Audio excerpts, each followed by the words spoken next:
We're live now. Yes, we are. Yes. Sorry, I just wasn't on the Streamlabs page. Hey guys, welcome to our professional broadcast. Yes, we are in the studio here. Thanks for joining us, studio audience. It's going to be a great show tonight. Dream is good. Is it really? Yes, it is. If you see me doing strange motions with my lips, it's because I'm going to be pounding lozenges because I have a sore throat. Oh, Nice. Oh well. Oh yeah, what did I have? Oh yeah, I forgot to do that. Oh well, who wants to recap?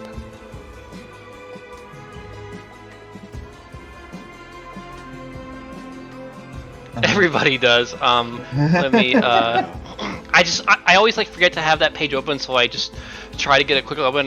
But then before I do, someone else says it, so I'm like, okay, cool. But all right. So it's session 56. Doc types up the notes that he left of last session, or Snap does. I have the notes in my document. I can also just relay everything if you want I'll to. let you go ahead and do that. Okay. Alright. Okay. Session 56. Just barely, they stop Devron before he leaves the tavern. Thus starts a long conversation where they discuss Devron and his role in all of this. They learn that Devron is the actual legendary Devron. Is that right? Did I remember that correctly? Yeah. Yeah. And is very, very old. Was the one that gave others time powers, and more or less got that girl killed by Scrootra by giving Scrootra the power. He is blessed in some way, quote-unquote blessed. The party is unique, that we assume so, in that they didn't go crazy after using the powers, and it's possible that the unique items that Devron has as well, it's matched up in some way, and that somehow is keeping them protected. And Devron had these items for decades somehow, and we don't really understand that yet. Devron has a copy of Cashmere's handkerchief and Turner's pocket watch, etc. Devron leaves and the party does some chores before encountering a mole named Bates. Bates hurriedly gives the party an evil dagger before running, then they're accosted by the mob, capitalized. An unknown uplifted asks... Oh, unknown uplifted, like we don't know what his species is. Asks for the dagger back, but the party refuses for the moment. They decide to meet up and discuss things or bail the morning after. Crim has a dream with his dad. Turner has a dream with Vela, where she says to meet her in Heather Run. She is like the leader of Fortitude, apparently. Yeah. And Crim's dad is supposedly... Well, what do you guys know about Crim's dad? He's very handsome, but I think he's also like a leading figure in the mules. Yeah, not necessarily, the big cheese, but he holds some sort of authority. I hope that the leader's a mouse, so that they can be the big cheese. And he's a patu, which is the derpiest bird ever. Opposite of handsome. Thank you, Nama. Yes. Oh, excuse you. Patus are very handsome. Gosh, sorry, that's birdist of me, I suppose. Okay, so it is... Geez, what time of day?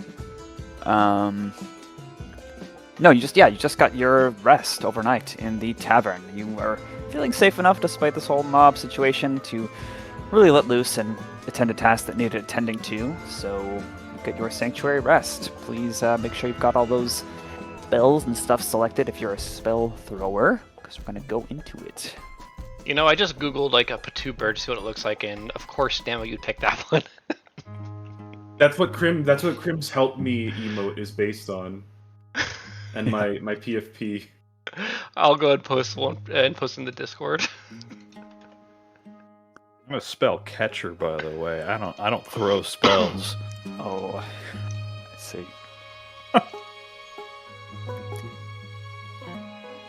All right. You meet in a tavern. It's the next morning.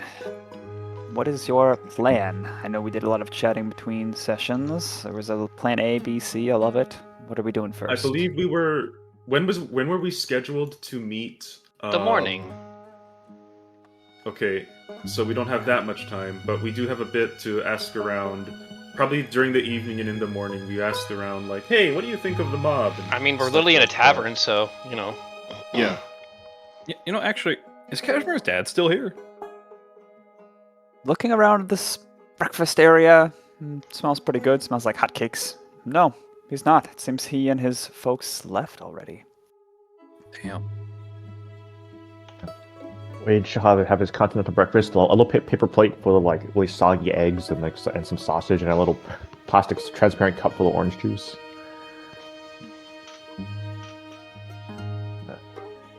There's plenty of So- folks here. They don't look like the working, about to go on a shift type that you talked to yesterday at lunch here, but there's locals aplenty. Alright, shall we try and rub some elbows? And between in the mob and the koi hunters, we've had quite the reception at this place. I think I might poke people if I rub elbows too much.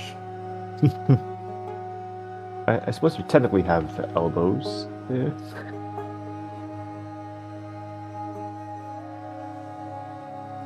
Groundhog nearby snorts at your issues. Yeah. Good sir, we just got here. We're trying to see who really rules this town. Is the mob as always this evident, I suppose? We're just trying to get a lay of the land here. Said Groundhog, who's got gray and brown furs, pouring some syrup onto one of his hotcakes, and he looks at you all. The mob? A little dangerous to talk about them, he says in common. It? Him? I'm not sure. We have a queen, though. Queen Baltima. She's the official authority.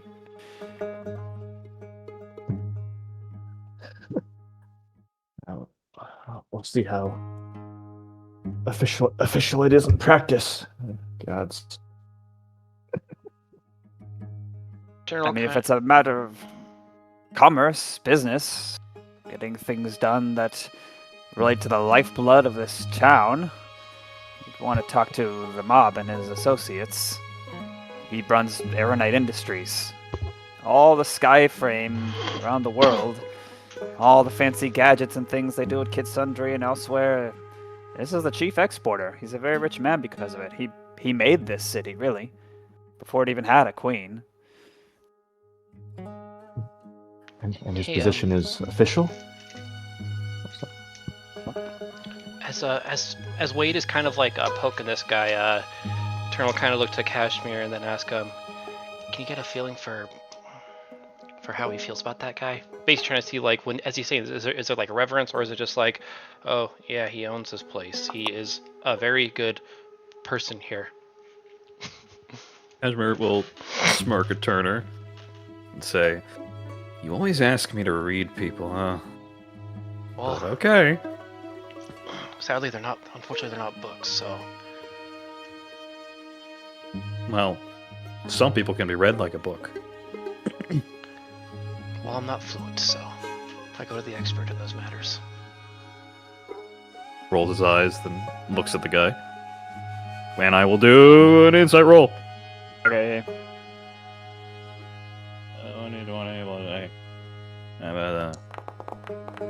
Very good, 25. Okay. Alright. You size him up, the way his posture is a little asymmetrical, his build. You would gather he's probably a retired person who's worked here for a long time. Got a bit of a cough, clear his throat like he's breathed this air for too long. So you'd think he really has a full understanding of how things work around here. And the way he talks about the mob is certainly respectful and cautiously.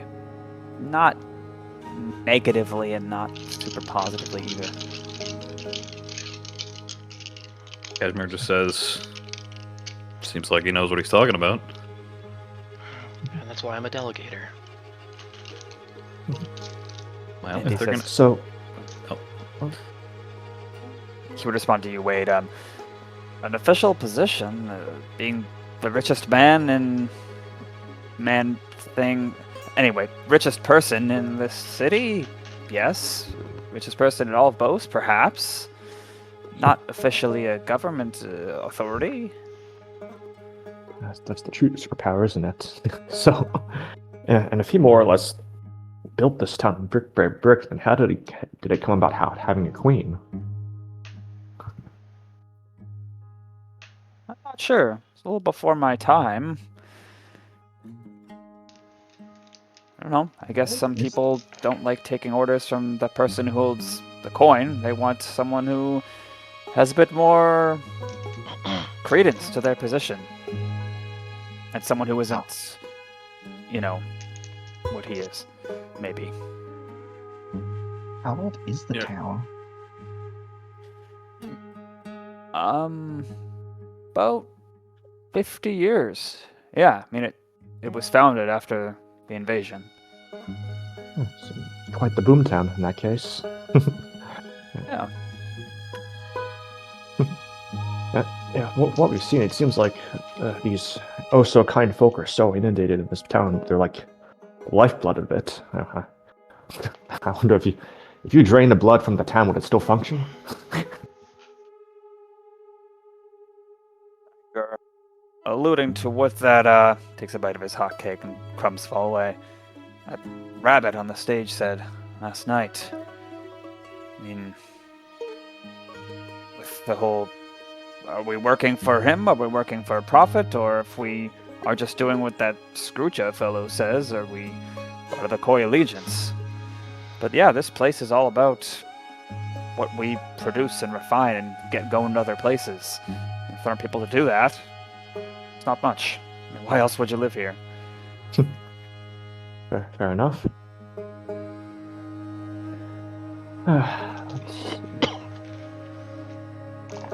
Can I have some of that juice?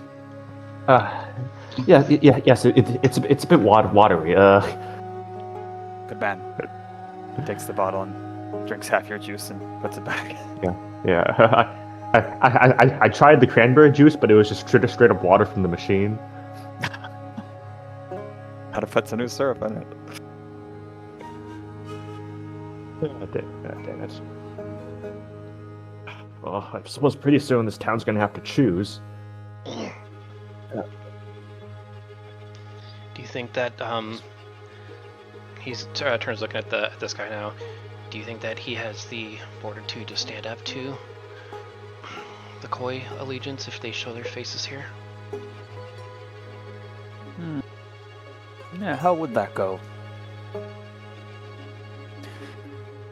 I think if Legion's representatives, as they've gone to other places, come down here and say, we want you to send your things here, here, and here. These are going to be the prices. Yeah, the mob's not going to take kindly to that. And if the Koi Hunters are half we've heard about them, have no interest in sharing their power, come what may. Sounds like the mob needs all the help they can get nowadays, or else it's only a matter of time. Can you stop saying that? So I'll find some other pseudo name for it. Right, well, I'm done. I'm gonna go read a book up there. He points to a chair that's on a bit of a landing. You can see he's got this pleasure reading book under his hand. Thanks for your time, sir. I'm gonna get another breakfast burger.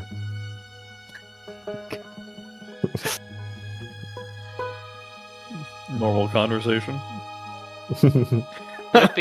So I guess just for the sake of maybe streamlining it fast and sort of not having 50 conversations, if we kind of spoke with another few people, we kind of get that's a bit of the sentiment around here. Yes, he's a businessman that has a big presence. People have learned to treat him with respect. Some people feel positively, some people feel negatively, but most people see him as an integral historic component of this town. Yeah. Historic component. I think at one point I would have Cashmere ask, why is he here? Well, We've got to have money. Muo, who is one of the, they look like dehydrated seaweed people that are taller than average. She says, "Oh, well, he founded it. I mean, he built this place up. He gave it a reason to exist, and he made a business, and then people came, and he paid them well. If it wasn't for him, there wouldn't be Haven." Yeah, but why here? That, like, some ashy nowhere land. I mean, it's Close. for Aron. Yeah, there's- this is where the Aronite is. It's in the floating islands. That's how they float. And there's other valuable things, too. Not the ash, of course, but the other things. And I suppose few others would ever want to make claim, so why not? It's uncontested. He monopolized it real So- quick. So in general, the vibe is, even for the people who felt negatively, the vibe is this person is a necessary evil for the town to function. Yeah, that'd be a common opinion. If you had been like, oh, what if he wasn't around or something, I'm sure some people would say.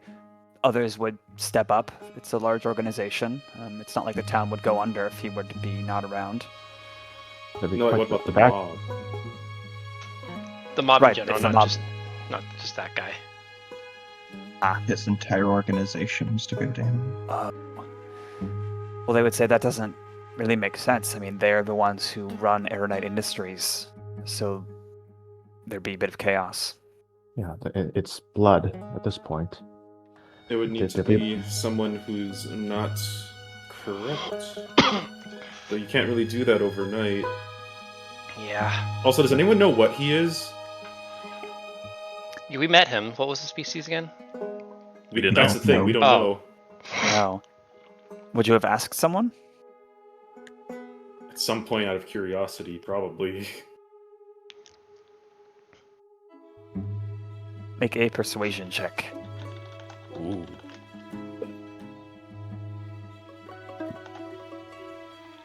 Not resolving this. But the number I got was 11. One person would say as they like hold their mug closer. Might not even be uplifted. Just like disappears into it. And there's obvious fear. Okay, so for some reason, alright, understood, he's a demon. Got it. If only we had a paladin in the party who can detect it. I mean, or he could be mechanical, Oclops. But I figure at this point that's neither here nor there. In any case, if you're Imagine calling a guy an Oclops in this day and age. Hey, it's been 50 years. I figure to leave it be quite the vacuum, and we have no gauge on the Queen's character, whether it should be any better or worse. Yeah, and with all due respect, I think we have a bit bigger fish to fry than to try to completely, God, I don't want to use the term nation building nowadays, but but to completely just change everything City here. Yeah, it is just so like us to have power randomly thrust upon us and have it be our problem to deal with. It's an easy- Unfortunately, we have an evil weapon given to us, and now we've got to worry about that. Not giving that back. Yeah. Who knows what I'll do with it? Who knows how much stronger it'll get? That'd be bad. Yeah, well, I've got a few plans brewing. But, I mean, theoretically, we could be out of here right now with that plant spell, yes? But that's... I think Alex mentioned it was a different spell. Well, the question is, do we want to try to strike some sort of a deal with him? Or violence? I think we can appeal to this conflict that is happening. As I said, he needs all the friends he can get right now, and I think he'll be willing to negotiate for it. Yeah. Trying, I guess. I It never mean, hurts to have contingencies. if we run, he's gonna find us eventually. Guy that powerful? He has to. I have an idea. And from here, we can discuss Crim's plan, and then Wade's plan, and then eventually, during our little chat in the morning in our dorm in room, outside of prying eyes, we would probably discuss a few things. Wade would realize a few things that he can do quietly, and from there, based on what we had planned, the scenario appears to be not unfavorable, so we are going with Bugle's option number 1. Oh, wow, really? Objections? Tell us time between 1 and 4. Yeah. Part of the plan was to kind of was this initial getting a feel for the lay of the land and how people see them. Did you not read our discussions on that? Oh no, I was looking over the boat. Sorry, I slipped too late. Fuck, sorry, but gotcha. Alright, sounds good. So the self-modification. Okay. It's I'll just- alter self, but with the head. I'll admit I'm still a bit skeptical about part of this, but I said, I will stick to my word. I said go for it. Yeah. Well, Be advised. the main reason I'm okay with this is because we have a secondary fallback and a tertiary fallback. Yeah. Sounds good. We got Yeah. insurance. The Be advised tertiary we have- fallback is we beat them up, by the way. Yeah. Punch And insurance. then try to modify his memory of what happened. I believe, right? I don't. No, I think we can only really That- do one or the other. Oh, yeah. Really? Or what level spell is it? Yeah. 5th. Yeah, I think we should kind of just go with one plan or the other, not try to mix up both. That sounds good. We also straight up don't know if the guy's immune to charm. The fact that he might not even be uplifted and people are scared of talking about him, and that he's a mob boss, something's going on there. He may even have legendary resistance.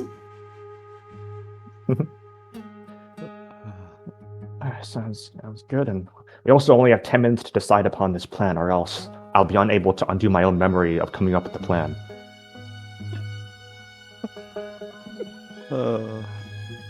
Well, based on what you had said, Bugle, I don't think that's an issue. All you gotta do is modify your memory that after we do this plan, Wade can just semi-go rogue, modify his own memory for that future vision, and we'd be convinced, so any Zone of Truth shenanigans would be nullified because Wade would be the only one who knows, and Wade obscured it for himself. Yeah. The one thing you can be careful of is they can read our thoughts. So if they can somehow go back and just read the thoughts of Wade originally coming up with the plan. Well, would be they able wouldn't to. be able to, because he modified that memory out. There would not be a thought of that. Yeah, true. Which is why we gotta do this quick. And I believe we're sticking with convincing them to basically quote unquote rent us the item for a little while, so we can leave town without any incident. I believe, yes. Yeah, that Wade got a vision from his future self that in order to defeat Skucha, through We need some to time destroy power, him. Wade saw his future self, and he was warned that this knife is needed to defeat Skucha. And So, potentially important question. Did Wade tell us the details of what false memory he intends to put in himself? Or not? Or do we just know, hey, I'm gonna do modified memory shenanigans so that I can get Wade- past their mind reading? Wade's gonna lie to the party and say, I'm gonna do my version of divination. I'll be right back. Yeah. I can't tell you the plan. It's for your own safety. Maybe he Oh, like shit. slides like a note under someone's door saying that No. please cast But restoration on me tomorrow. I got planned for that actually. No, I think it was, I don't know if it was you or Turner, but someone said they just slap it on under Crim's wing, and he'd eventually notice it. I did not think of that. No. Someone explicitly said that. All right, Bugle, what does Wade do in the tavern room of the dirty job? All right. I like to think like he's coming up with this plan as he's eating his breakfast, and his eyes are slowly getting wider and wider as he realizes he has to do this now. So he'll excuse himself for a bit, and then basically write like write a little note and just like keep it in a box or whatnot, and come back to the group. All right, everyone. I'm gonna come up with some magic that I think might help us truly get the message to the mob to allow us to hold on to this item. But I'm gonna need you to let me take a bit of a point on the negotiations, if you weren't already, and some trust in me, I suppose. Also, I need you to hold on to this, as Wade produces just like probably just a little envelope letter. I need you to open it. Don't read it now. Open it in one day.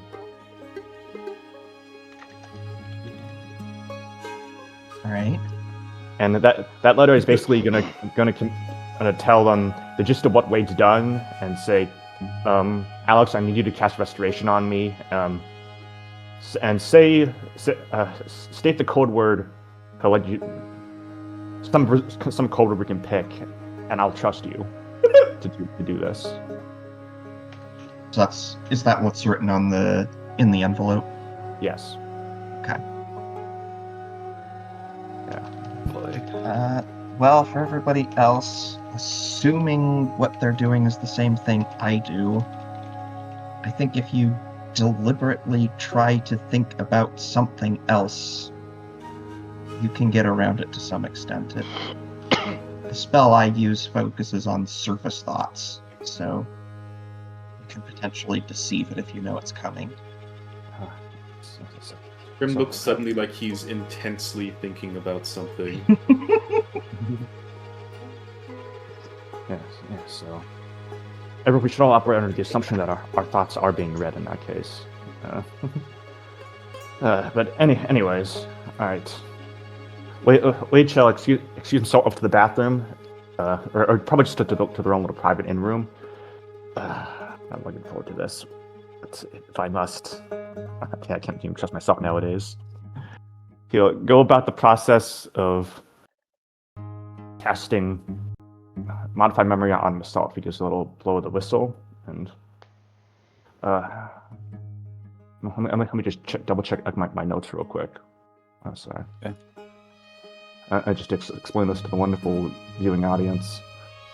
All right, so he probably just like touches himself on the tip of the hat.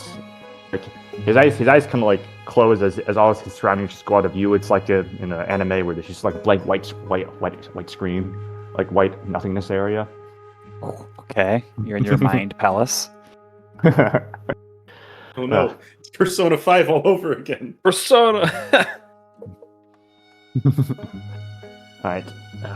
Implant a vision in the last 10 minutes of what just happened, where instead of coming up with this plan, I was visited by a future version of myself, who's time traveled to the past with the time power that I have not yet acquired, and has explained this. He was able to verify that he is in fact me by telling secrets that only I would know. Of course, I could supply. And he tells me that in order for us to discreet Scroocha, and in order for us to go home and all to be well, we need to eventually let the mob have possession of this sickle. It is a necessity. And we have it for a little while, but they need to have it in the end. Say that is the only way, and to trust him. And also he will tell me that there is a time where I shall need to undoubtedly trust Alex. He need only say the code word, insert code word here. In the memory, future Wade goes away. I explained this to everyone else, that we need to let the mob have this artifact, and after some back and forth discussion, they reluctantly agree. Wait, what? Wait, we're giving it back to them? What? Right, so, well, Us, That's as in. I just figure, I figure if I have Wade say, like, in character, hey, we need to let them have this, all you guys are going to disagree with him. The memory says that we did agree, is what you're saying. Yeah. So perhaps I should have told you guys beforehand the plan, actually. Yes, I'm trying to... We can recon it. You told sorry. us the plan. Yeah, I'm just confused because you're suddenly telling us the opposite of the plan. That we have to give it to them. Oh, do you mean we keep it and we all agree on that? That we need it for now? Well, I Take a breath, Beagle. yes. Sorry, I'm trying to work my mind around the shenanigans of this. So essentially, we need the mob to believe that we're letting them have the sickle, essentially, and we need Wade to believe that we have to let them have it. Yeah, What? but not yet. Right. That equally or more important is that the party has it for some time to defeat Scroocha. Okay, so you want them to believe that we will, in fact, give it back later. I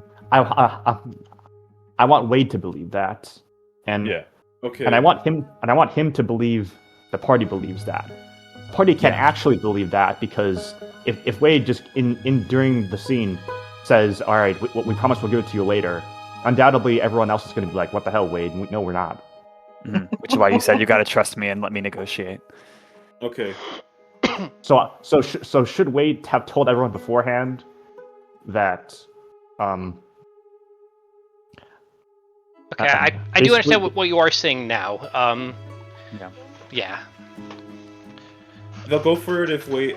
Crim will go for it if Wade says, "Yeah, I'm gonna do some divination to check on something, and you gotta trust what I say next." Crim will be like, "All right, sure.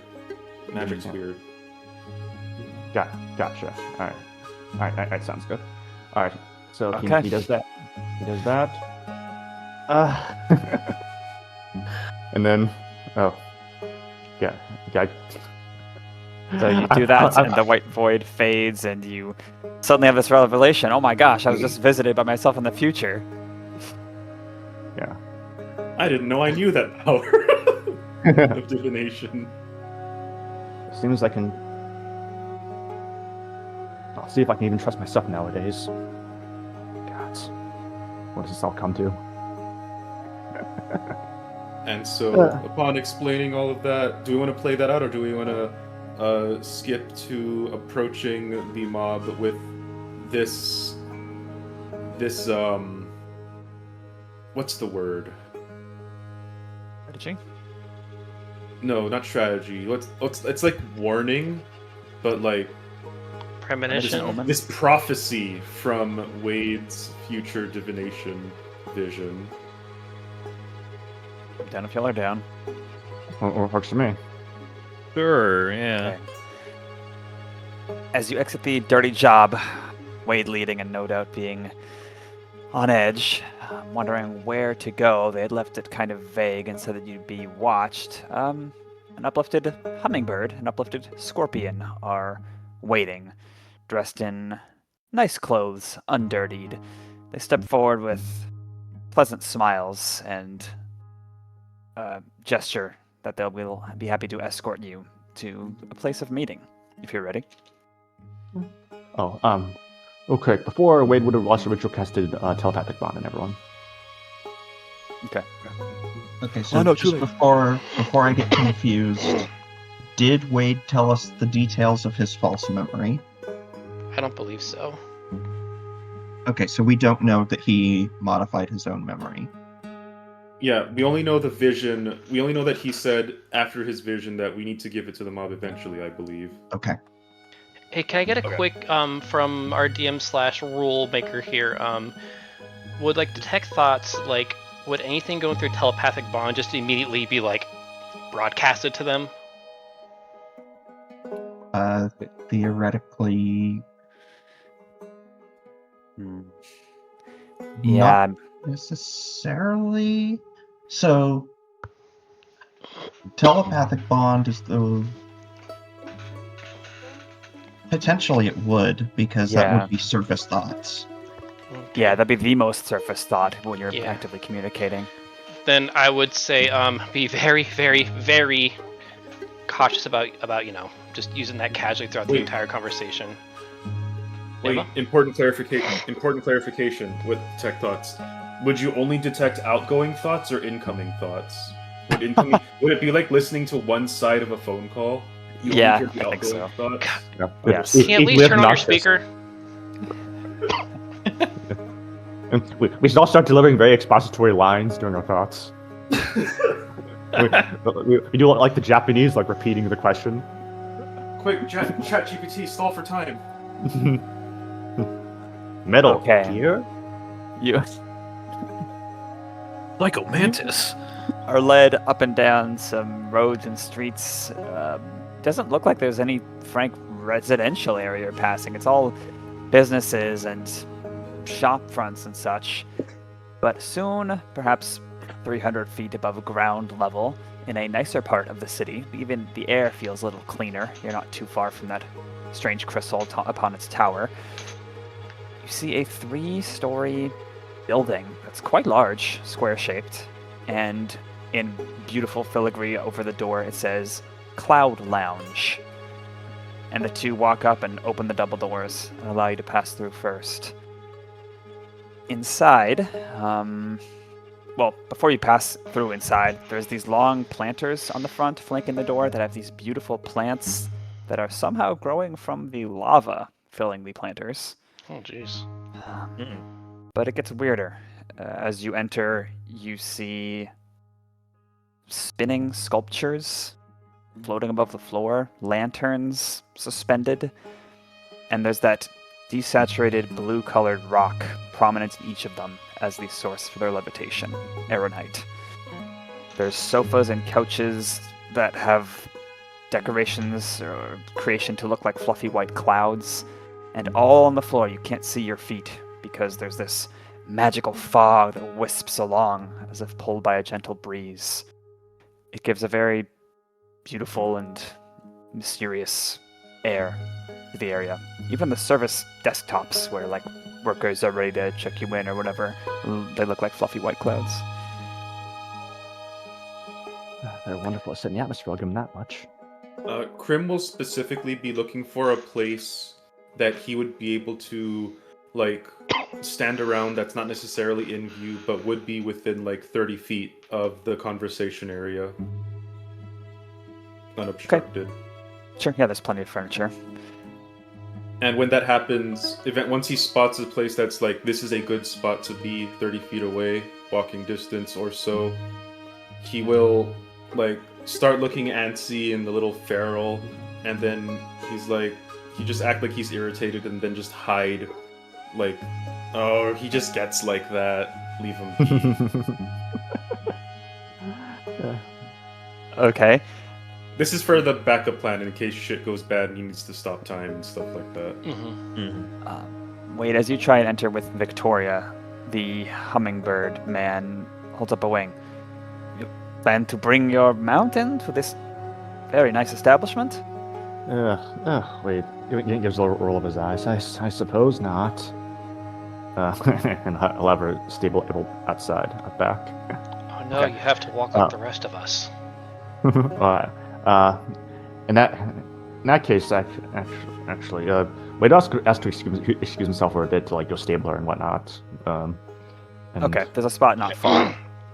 All right, he would go do that and then cast cast a certain spell on himself. Meteor Expeditious Retreat. Well, I'm actually go fast right at prep. Let me just check my character sheet. While you're doing that, Will, do you have something? Yeah, I would just say that, like, I meant to say this before, but, like, I think regarding the question I had about telepathic bond, Turn would maybe just say to to Crim, just let us know if it is safe to use the spell. Otherwise, we will not speak with it. So like if you can detect the presence of the spell, like of the magic. If that how it works, or am I? Yeah, Crim will say through telepathic bond, it smells funny if he detects a magic effect suddenly upon the team. And as we established last session, you'd have to be near the person who has the detect thoughts active. Oh, okay. Never What mind. does that mean? Because there's not a spell that's being cast on you guys, it's a spell being cast on the person that allows them to detect your thoughts. Mm. It looks like the range of that one is 30 feet, so I don't know if that'll affect. Crim can only sense stuff within 10 feet, so if his allies are not within 10 Got it. feet, or the person doing the casting is not within 10 feet, he won't be able to tell. So that's out. Just be careful. Yeah, so always a way Wade will cast Long Stride on himself, just give him that extra 10 feet of movement speed. Okay. Okay. Unfortunately, I do not have detect magic, so all right. Just be very cautious about using telepathic bond. Okay. In this lobby, doesn't look like the most private place. It's very airy, and you might not be surprised when the two escort people indicate a small chamber near the back of the room, one of two, and remark, "This is an elevator. You may have heard of it. It's one of these fancy reinventions from Karifi. It'll take us upward to the 3rd floor." How fantastic. Fancy stuff. No spell, no climbing? Stand there. It does the work. Usually I have to jump. Wow. Really come a far way. I'm sure you do your species proud, but today, relax. Opens the shutter doors and lets you in.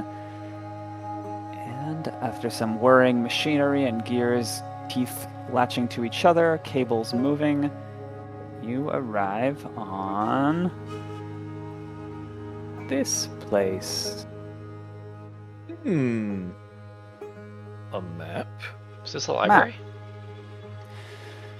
No, so the middle part where you all are starting here is not actually a staircase. We'll say they're like two facing elevator chambers that are each about 10 feet diameter. But you see this room. It looks like a study type place, a place where you might rent out office space or a place to go do some good studying, although there's no universities that you're aware of here.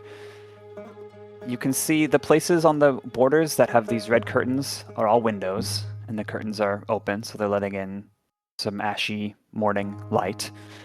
The bookshelves are all about 10 feet. They don't quite reach to the 15-foot ceiling. There's no other staircases, just these two elevators that I'll probably draw in a sec. These two are the hummingbird and the groundhog, I think it was. No, scorpion. Thank you. And you could hear already the distinctive voice of the mob coming from over here, talking to some people. Okay. That'll give me something to work with for any idle thoughts. I think I'll have Turner just kind of glancing over at the books, just kind of looking at the titles and stuff like that, and that'll kind of just be his way of trying to distract his mind. Okay. They give you some time to adjust your surroundings, and we'll head off to the mob. Yes. You said to relax. Truth be told, I don't think I ever quite will, not here. But let's prepare anyways. It's just a library. Right behind you, Wade. No worries. You always are. Well, usually you're a fair ways in front of me, actually. Oh. Yeah, I should be, actually. He is talking. Again, you see him, the strange, lumpy, slowly shifting, gray-skinned, nearly faceless person in a very opulent red robe with frills and puffed-out collars and this whole getup that just screams, "I'm in charge, I got money, you don't." Talking to this mole fellow who looks like a superintendent or foreman of some kind. He's saying, yeah, these times are changing. We gotta stay on top. They're gonna be sending people, and we gotta impress them, or we gotta take them. You know, that's how I operate. And the mole's about to reply when he sees you all have arrived. The only thing Crim would have told them is if we are forced to hand it over, that they ought to toss it to avoid physical contact. That's the only thing Crim says about his part of the plan.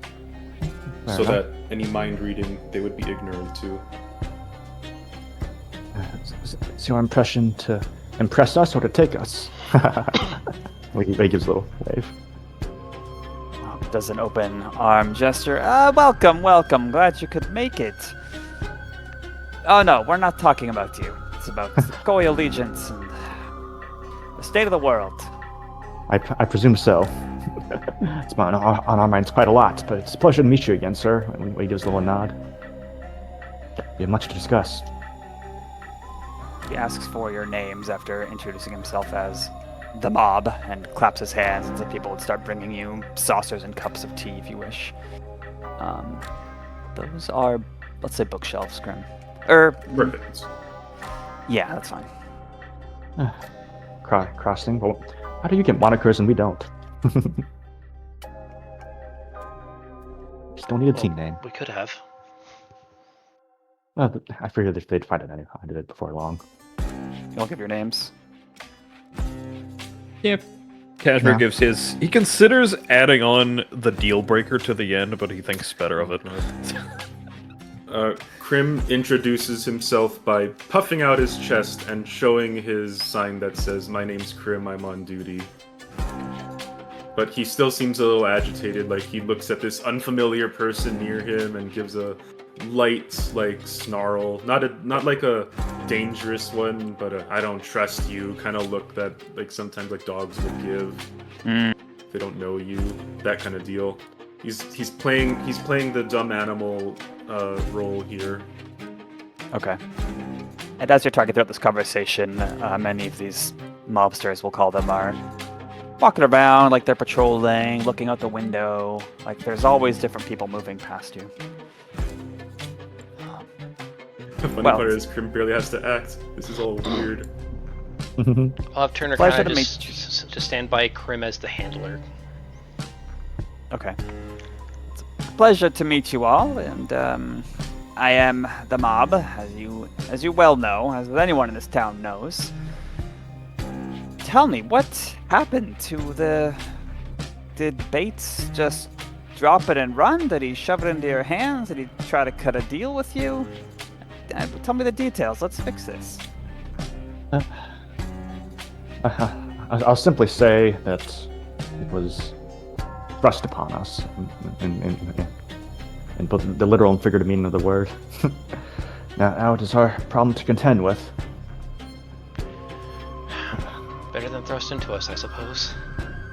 True enough. Well, it was thrust upon you. You didn't even know what it was. To me, sounds like hardly a transfer of ownership, a description of the risks, etc., etc. It's our property.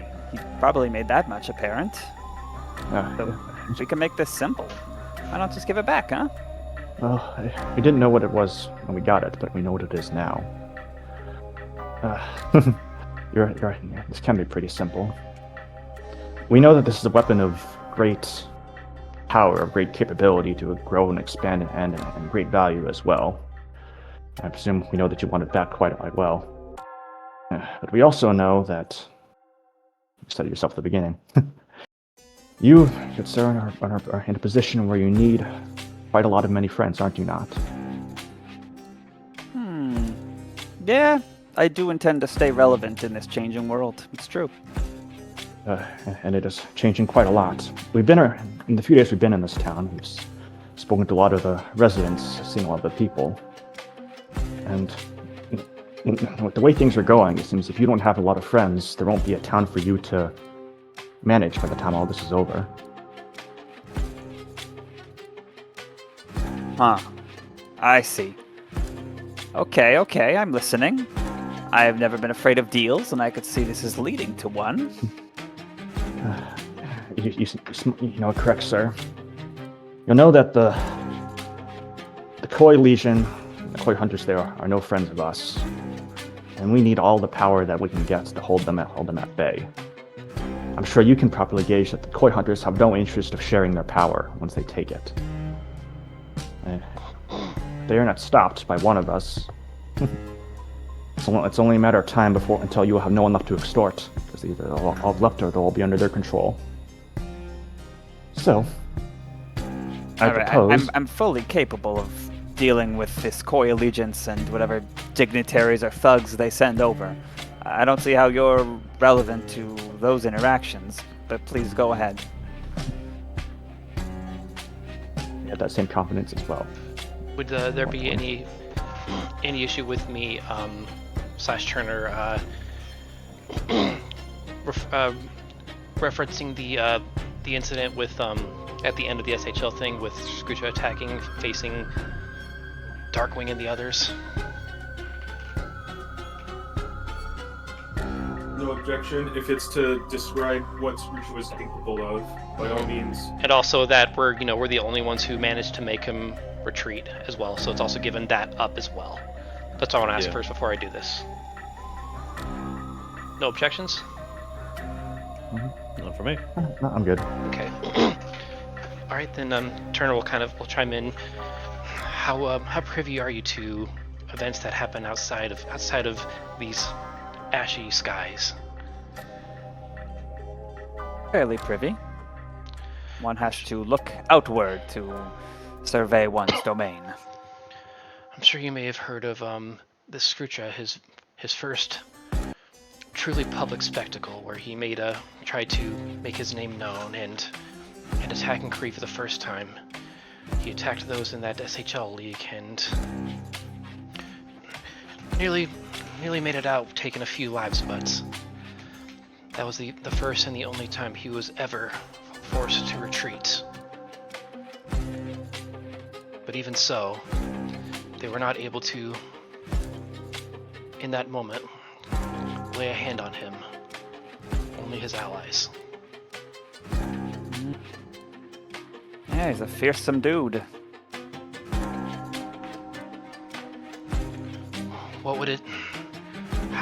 How valuable would those allies be to you?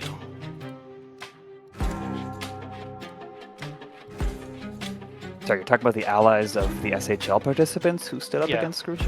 Yeah, who managed to force him off. In other words, he's talking about himself in third person. Yeah, okay.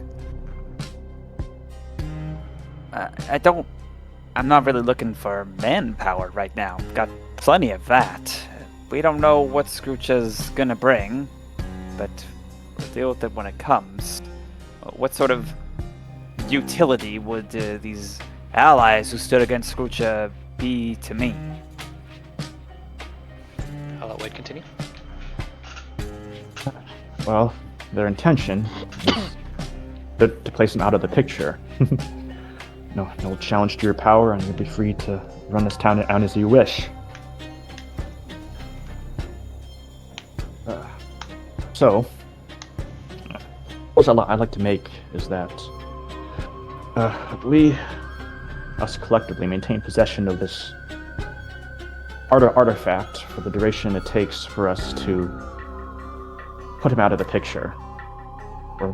We'd be willing to pay a lump sum for this rental of sorts, and then we return it to you. And I give you all of my word that by the end of this, you should have possession of this weapon.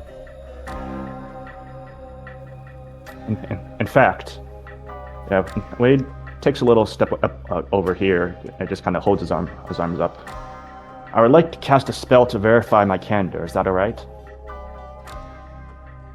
First, what's the party's reaction to what Wade just said? Cashmere's side-eyeing him, like, pretty hard. Yeah. Wade gives this little look of, like, this kind of like, trust me. He nods, just like, okay, whatever you say, dude. Alex stiffens slightly and blinks a couple times. Tries to hide it. But I know we don't like it, but this is the way it has to be.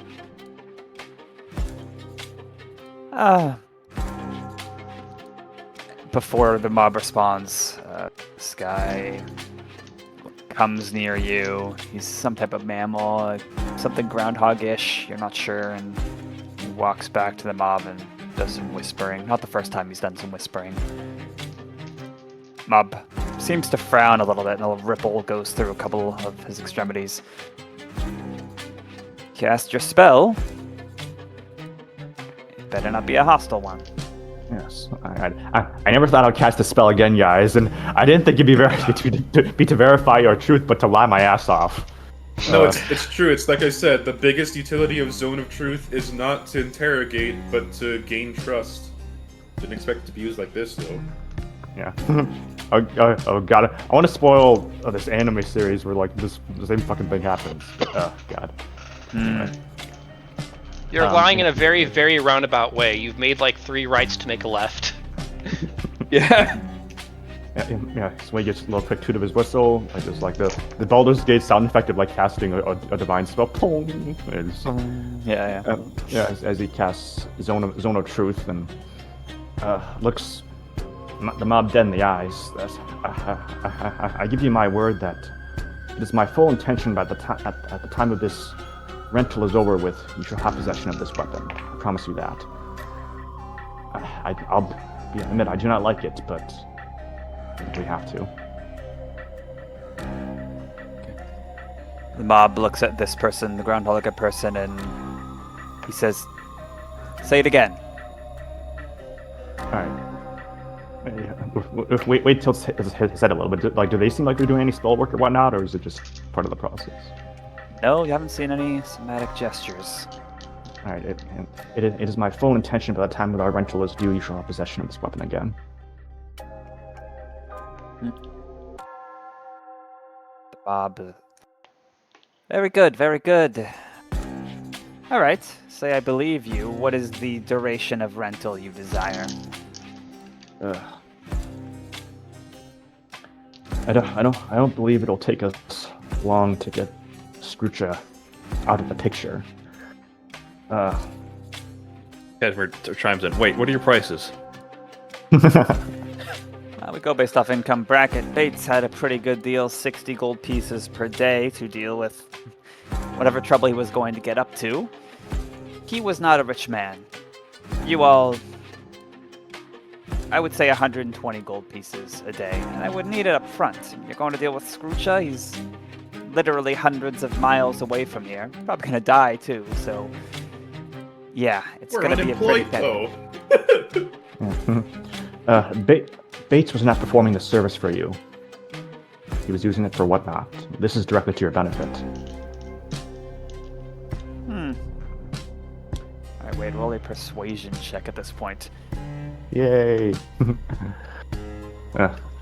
No deception, because deception check to see we're technically unemployed. No deception check, because as far as Wade knows, he is telling the truth.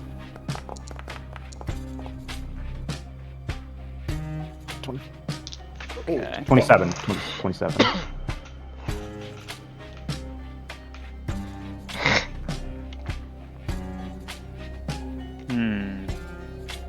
He steps back and takes a moment to discuss with his nearest associates. And you have a moment to do the same if you wish. Yeah. Well, the only thing is discussion is dangerous at this point. So, out of character, guys, how long do you think it'll take for us to solve the plot? I'd say like 2 months. At least. I'm not sure. Yeah, I don't know. Like, if we say Because like, here's the thing. yeah, The biggest time sink has been travel, and we're fine now. With that, thanks to Alex. If we can negotiate down to say 80 gold per day. 80 Rent it times out- 60 is 4,800. Yeah, you guys willing to split that up between us or no?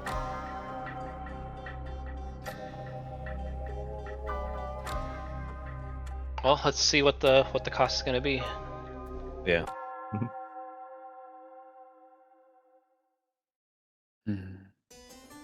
What other evil shit has this guy done?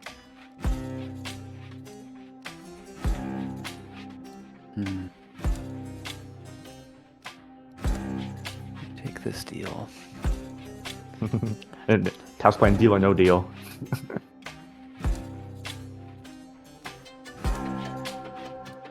Okay. Do you want to seem smart, party, or do you want to kill, or do you want to fight and have a combat session and kill these guys? Well, I mean, we'll see.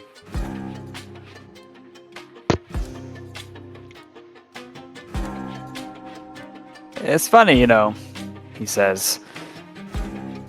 We prepare for our meetings, whether they're seeming to be important or seeming to be not a big deal at all, monetarily or otherwise. Some of my, shall we say, assets who are favored by the powers above performed some readings, some predictions. We found that this was actually a very, very important meeting. So, like I said before, I really am pleased to meet your acquaintances.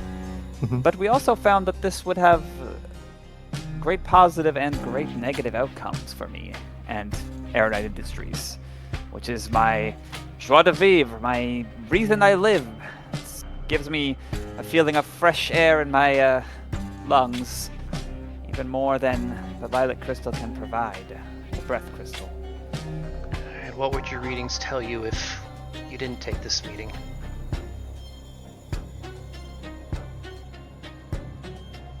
It was all under the belief that the meeting would occur, and the meeting has occurred. It's funny how these predictions work sometimes. It makes sense that there'd be positive and negative outcomes.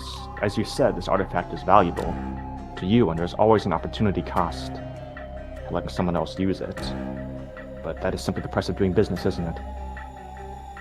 I wonder, you taken out Skrucha, leaving me to rule my kingdom as it should be, keeping the peace and giving me plenty of gold, that is my due, for maintaining possession of this artifact weapon.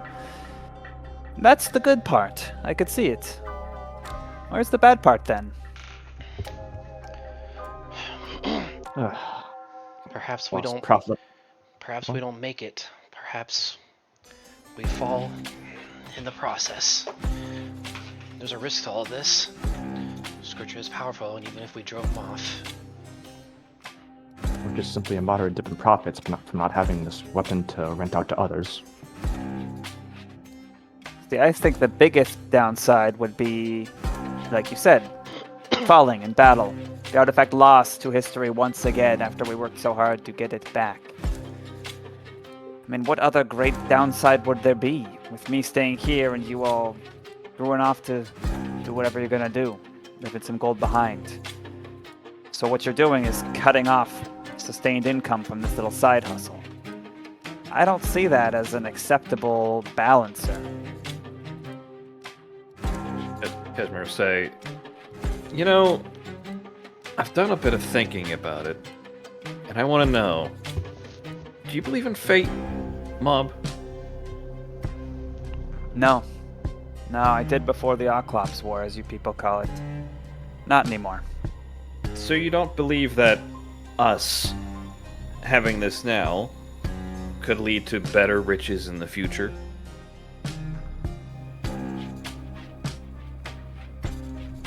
See how that would happen. The group silently hears through telepathy, Crim echo, you people. But I'll entertain your idea, sir. Well, let's say I'm a firm believer in fate, and I think this will have a great way to make me more money in the future. How would that come about? What's your angle? Well, let's say we do succeed, and we use this artifact to win against Skrucha. Who do you think we're going to thank for that? Me? Yeah, why wouldn't we? I mean, you gave us the thing we needed, right? Not the sort of thing I'd want advertised. If you were to make it vague. Which... don't know why you would be pandering to my interests when you're paying up front. All right. What if we called it just 100 gold from you all collectively to have this weapon yours formally, and us off your backs in terms of surveillance and further investigation. Just to calculate how many days worth ahead of time. Let's see. Karifi's some 800 miles from here.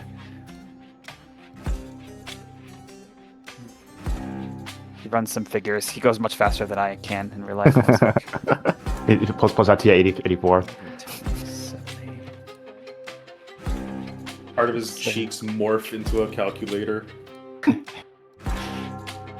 Actually, yeah, he sticks out his arm and like an abacus, like columns arrive with these like bulbous nodules. He starts moving them around. What is he? And bro, you got magic and using your abacus? 9600. 4 moons. Yeah, 4 moons. Let's round it evenly. 10,000 gold pieces, or the equivalent in platinum, if you prefer. Up front, and we're good for the next 4 moons. Let's see. That's 2,000 That would- each. Yeah. Man. No, 2,500, right? No, 10, 2,000. no, Oh, 10,000. yeah. Sorry. I confused my parties. Sorry. How much gold does everybody have? I have 8,000 or so, like 6,200 silver. Counting the Platinum, Eckhorah credit stuff, I have like a collective of over 10,000. I have 7,500. I don't think the credits count. In that case, it's still over 8,000. I can give you 4,000 Kara credits. They will Where be the hell fine. did you guys get all the? Oh right, I bought the communicator thing. Right. I have about 4,300. Jeez, you spent a lot of money. God, it's unfortunate too, Oh because yeah, like I have 180 platinum. Yeah, I have So 200. 1,800 gold. Yeah. Way to expect at the party is a little little telepath whiskers. If you guys need help, I can provide a bit. It's my idea. it's less I can- need help and more. I'll admit greed. That was a telepathy too. You're Yeah. saying cash? Oh, Cashmere would say, you know, I don't really use a lot of gold anyways, or he says telepathy. If we really have to pay this much, then I can give most of it. I don't I don't want to, but- Grim says telepathically. You guys think it's worth the price, or should we go on the bunga? No, it's not worth the price. No. Was that no to Unga Bunga or no to the price, Nemo?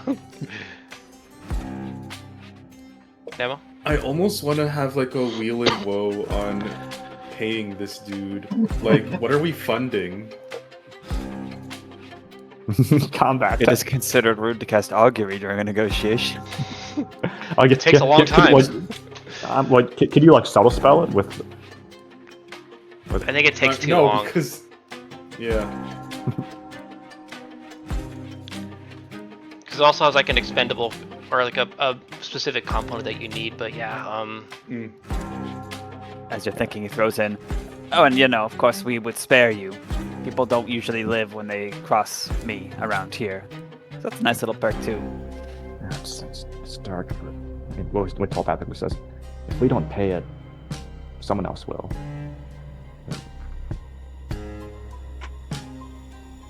We really want to fund these people? Crim mutters, helpless, unable to actually say anything aloud.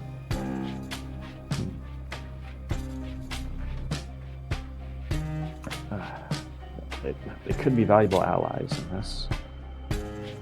I want them as allies. I think they'd be just as likely to stab us in the back, personally. Perhaps, but they're not them.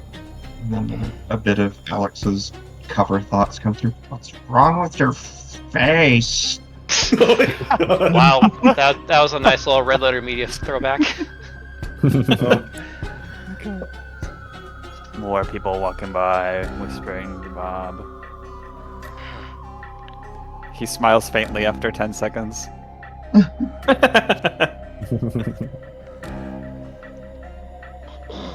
Alright. Crim, every now and then, when someone walks near Turner, you probably sense a magical effect on them.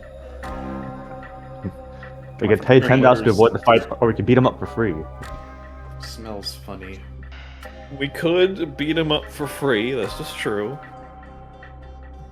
But also we're level 12. I mean, how much use is gold? Should I subtle dispel that guy the next time he passes by?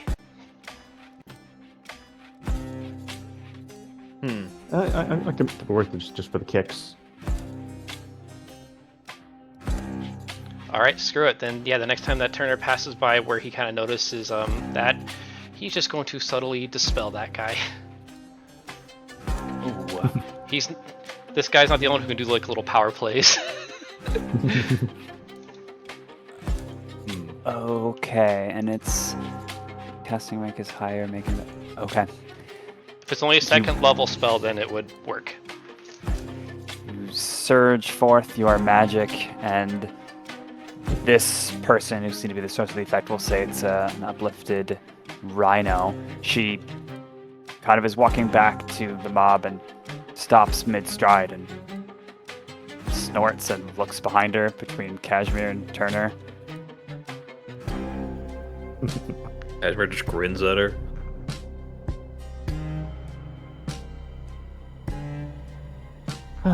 Says, careful.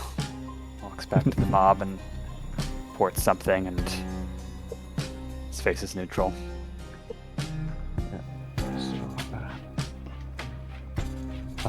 Turner will just say, well, I bought us at the very least a few seconds of privacy.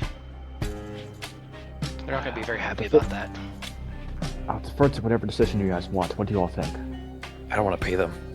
He says that, like, immediately. Well, apparently the, Actually, do I want to say this in character? Are you guys in agreement with fighting? I think there's one thing we should do first. Is it the backup plan? The backup plan, which might, considering what he just said, which might result in a fight. But then when we beat them up, they will think we don't have it, and we'll be off and they'll be pursuing it elsewhere.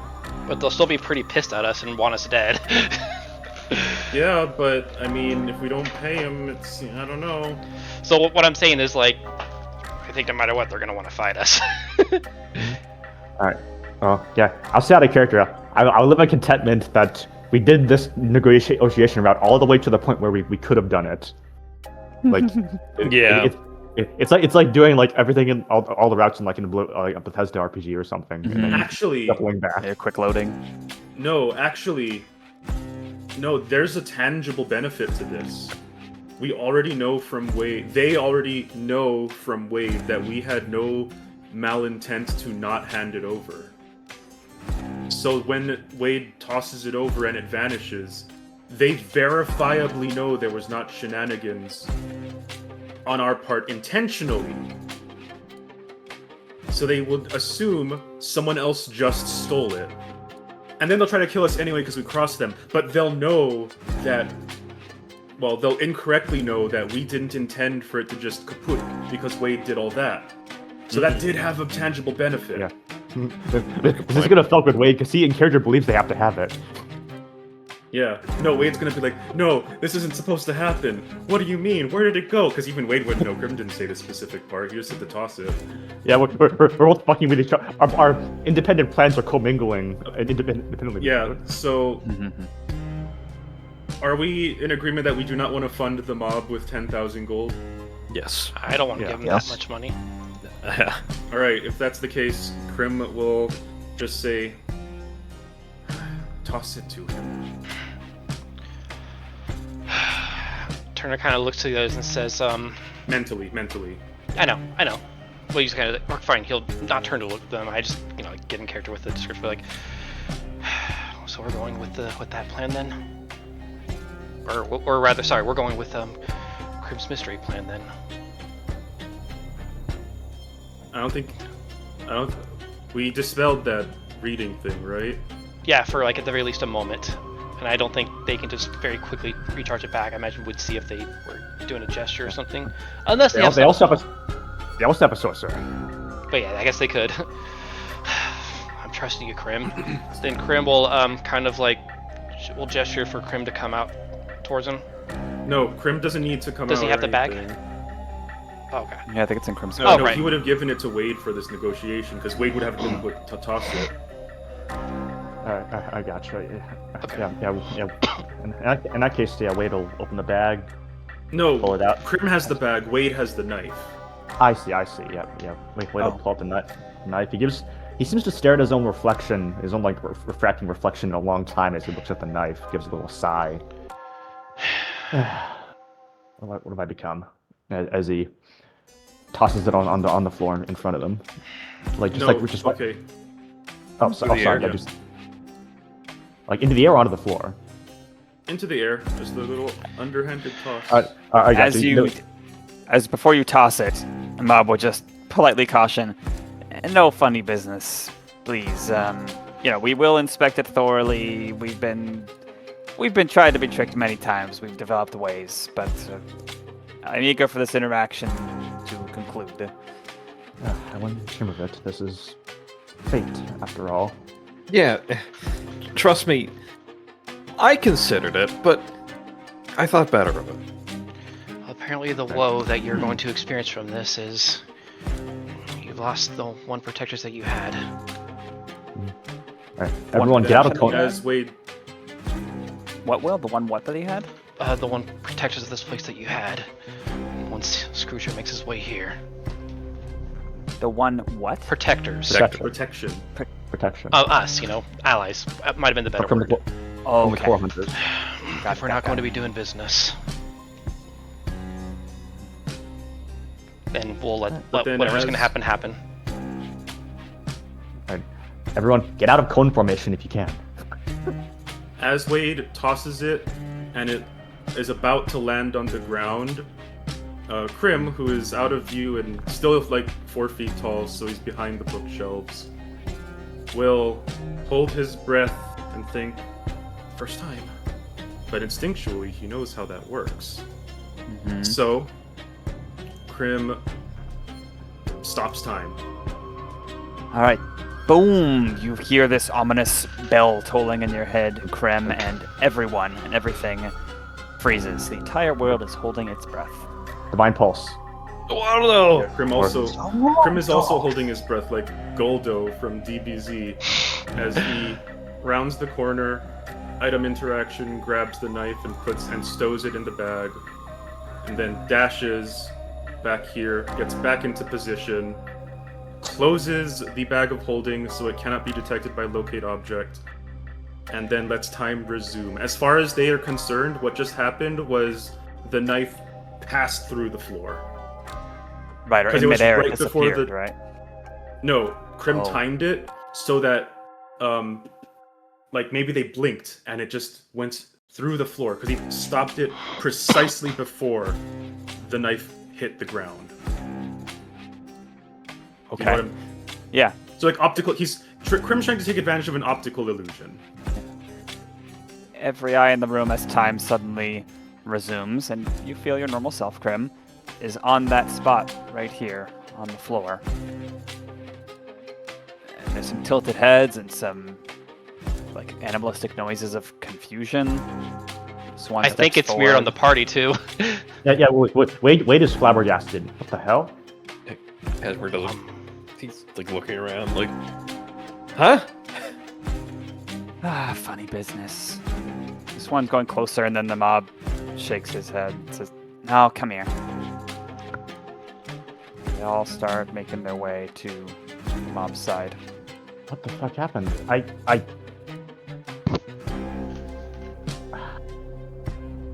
Have an explanation? Alex, steps forward here, looking at the ground, and starts, poking it with his foot. I'll be honest, I'm not smart enough to think of anything. Whatever just happened. Yeah, I was giving. I didn't plan anything like that. I can't. Wait, hold his arms up as if to say I literally can't. Oh, because of this, is the Zone of Truth still up for him? I imagine. Yeah, it's Yeah. been probably like 8 minutes. Yeah, the Zone of Truth is 10, so he would have still been under it. The mob scrutinizes his own guys, who are all dressed like, business enforcers. And they're all like looking kind of increasingly scared. One of them pulls at their collar, and he's like, "Oh, well, it wasn't me, boss." Oh my god. The mob is like undulating a bit more frequently now. Looks left and right. No, this can't happen. It can't go like this. Then Crim realizes that, oh, he actually believes it. Crim will say to Wade in telepathy, "I sense someone steal it."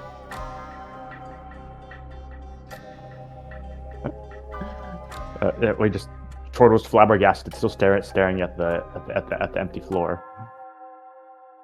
The mob touches one by one all of the mobsters at his side, and when he touches them, a gray goo spreads over their forms like a second skin.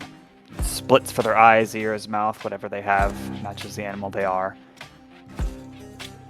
And they begin to walk around, looking at the bookshelves, looking out the window, talking to each other openly, like, "Someone do an effect, check the adjacent roofs," that sort of thing. Yeah, Wade starts like sliding the floor, just like looking down across it.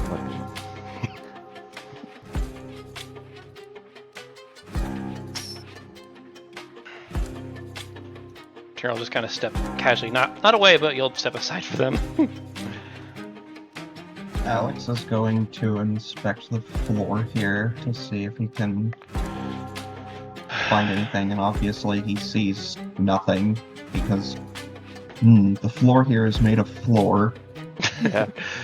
Turner's just gonna kind of like, just on the chance that they put their little detect thoughts thing back on, he'll be kind of like thinking like very, a bit distressed. But Wade, what did you do? We don't really have it within us to fight these people. I didn't do anything. I thought I knew it was bad getting back to them this. There's Cashmere Go ahead. Cashmere will lean against the bookcase and ask the mob, "Well, now what?" Now, no one leaves here until this deal is concluded. We gotta figure it out. It's like a murder mystery. I read a good book about that sort of thing once. Sort of fun, isn't it? Except this time, there's lives still on the line rather than already taken. Well, sorry to tell you, but I'm not super experienced in, if it could be magic mumbo-jumbo, I don't know anything about it. That's so. You know, it really helps that nobody has actually seen Crim use this power before, even in the party. These two, they're not facing you, so you might assert that it's not a hostile spell. Cast spells on themselves, with all the components at the mob's direction. And then they turn towards each of you guys, and he says, "Well, just make sure no one's really lying or thinking of tricky things. And if we're all good, we call this meeting adjourned, and we lock down the town and figure out what happened." Okay. Okay, I'm gonna do another little thing here. Thankfully, I prepared this spell. It's gonna be my 6th level spell. God. Turner's gonna kind of look at them and using a mass suggestion, just only on Oh yeah. on the only on the guards here who seem to be like they're about to start like checking us. Mm-hmm. Then he's just going to say to them, "I think you will find that we don't have it, and there's no point in keeping us here. Someone else Maybe must someone have." took it or something. I was getting to that. Someone must have been opportunistic about this meeting. And can I just do like a quick a knowledge check on one of them? I'm gonna try to glean their strongest and weakest saves if I can get a good check, if that's all right. What the Okay, yeah, hell is this Arcana. Grey Goo shit, too? Okay. It's a 10 on the die, so I think that's going to be at least a 22. Let me go back to the rules. Study action. Just to see if any of those have changed at all. No, haven't. Okay. I believe so. Crim, we should have a plan for if they strip search us. Alright, Crim has a plan. okay. That's also what I'm trying to do here, because yeah, the seriousness, they're not gonna see it. But anyway, okay, so yeah, 22 is my result. 22, Arcana. Scare enemy. Alright, that has met the intermediate DC for these. These you might consider them the true forms of the mobsters. Each of these is called a mobster, and they're coated in something that seems to be of the same substance as the mob's flesh. So whatever they were underneath it, this is like a exosuit, like think mecha anime or something like that. But this goo that's on them is largely dictating what their capabilities are. They are considered aberrations. So these guys aren't even of bows, and they're just taking over this town. God. Okay.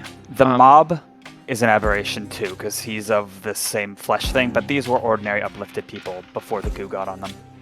Okay, so yeah, they're making charisma. So the exosuits make them classified as aberrations. Yes. They got gooed. Nice.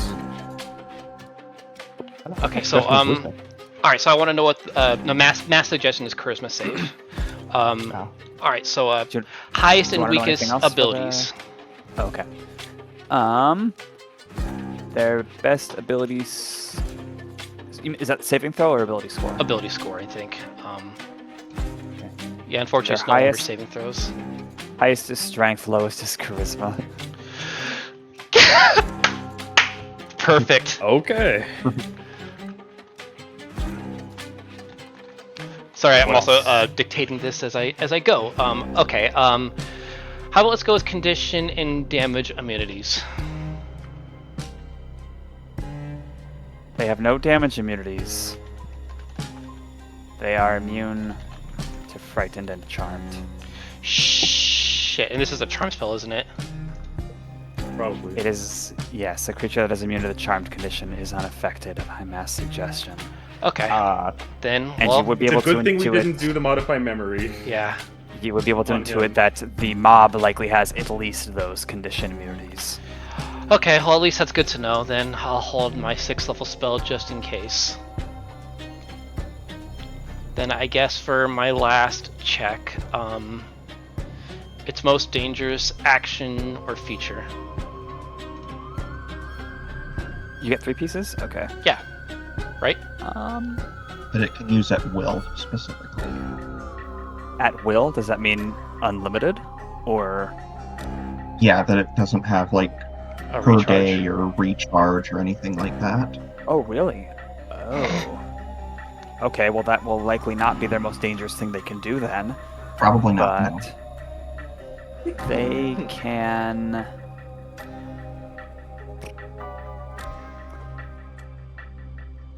They have something called psychic momentum. So if they deal psychic damage to you, they gain advantage on the next attack roll they make before the end of their turn. Sorry, can you say that one more time? I was typing as you went. Once per turn, when they deal psychic damage, they gain advantage on the next attack roll they make before the end of their turn. So if they go to town on someone, they're likely going to do like a lot of successful hits. Damn. Okay. I'll put this in the monster thing. That's unfortunate. Oh, that is gonna be. That's a monk killer right there. Damn it. They hear the suggestion, though. Even though you feel their magic sort of not getting past this strange goo that has covered them. That does not seem like any substance you've ever studied or seen in Bose. They look at each other and look back at you. Boss's orders. Turner will just we'll ping back. Not very charming. In the telepathy. Wait, let's have a mental sigh. And I'll spare us the effort of having to do wisdom saves as these two do detect thoughts and probe deeper, because I don't think anyone except Crim knows what's really going on. But eventually one would go up to you, Crim. Make a wisdom saving throw. Well, we can still make the save if they're trying it on us, right? You don't have could, to yeah. know that Yeah, they but are. it's not. I just figure it wouldn't do them any good, so Oh, okay. saving time. Gotcha. Yeah. Should I resolve that? Wisdom save, right? Yeah. Yeah.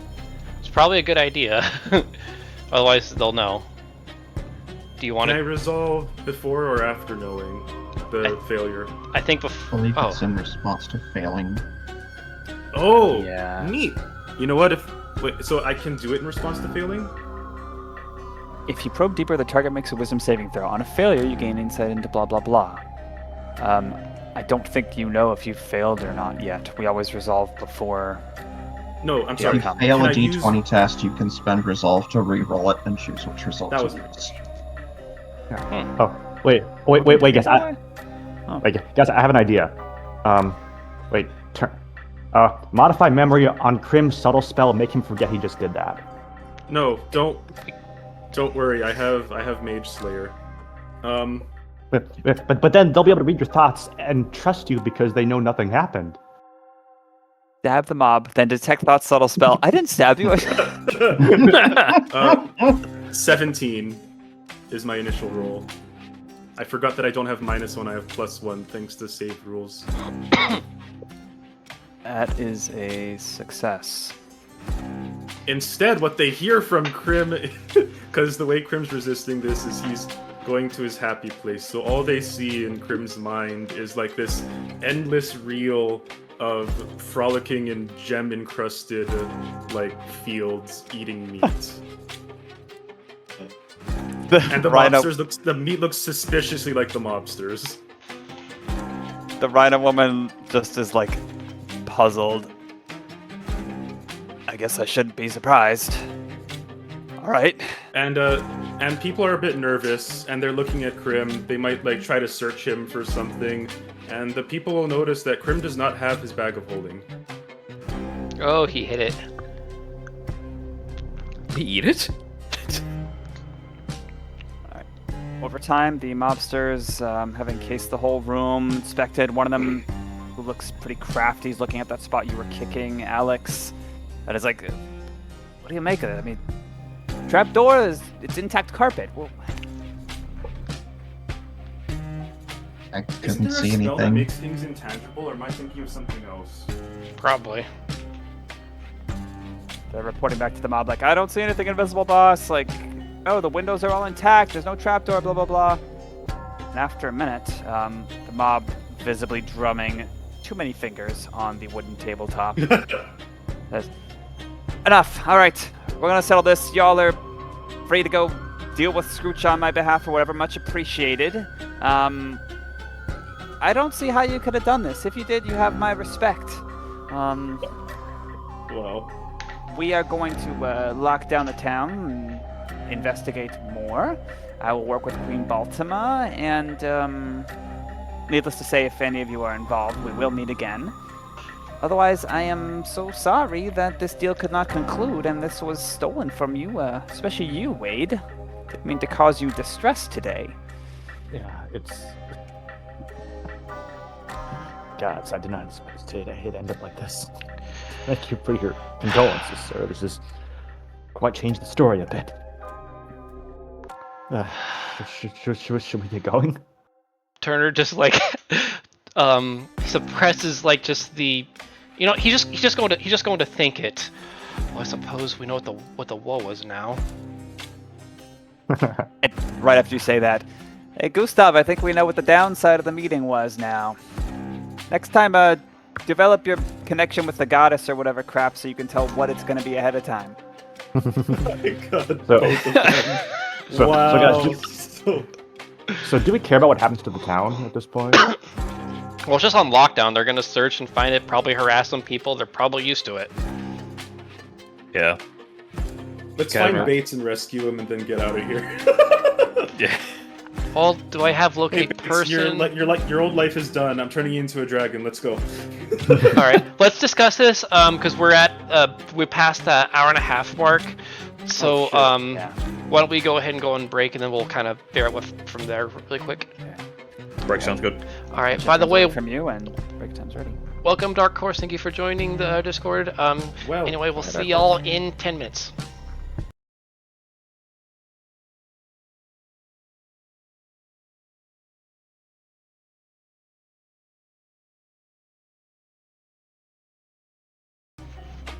Yeah, thanks. Good job, Bugle.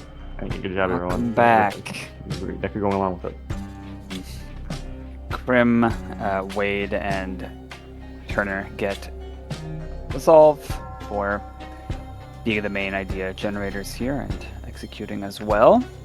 Oh, thanks. Yeah. The tension slowly turns off of you guys.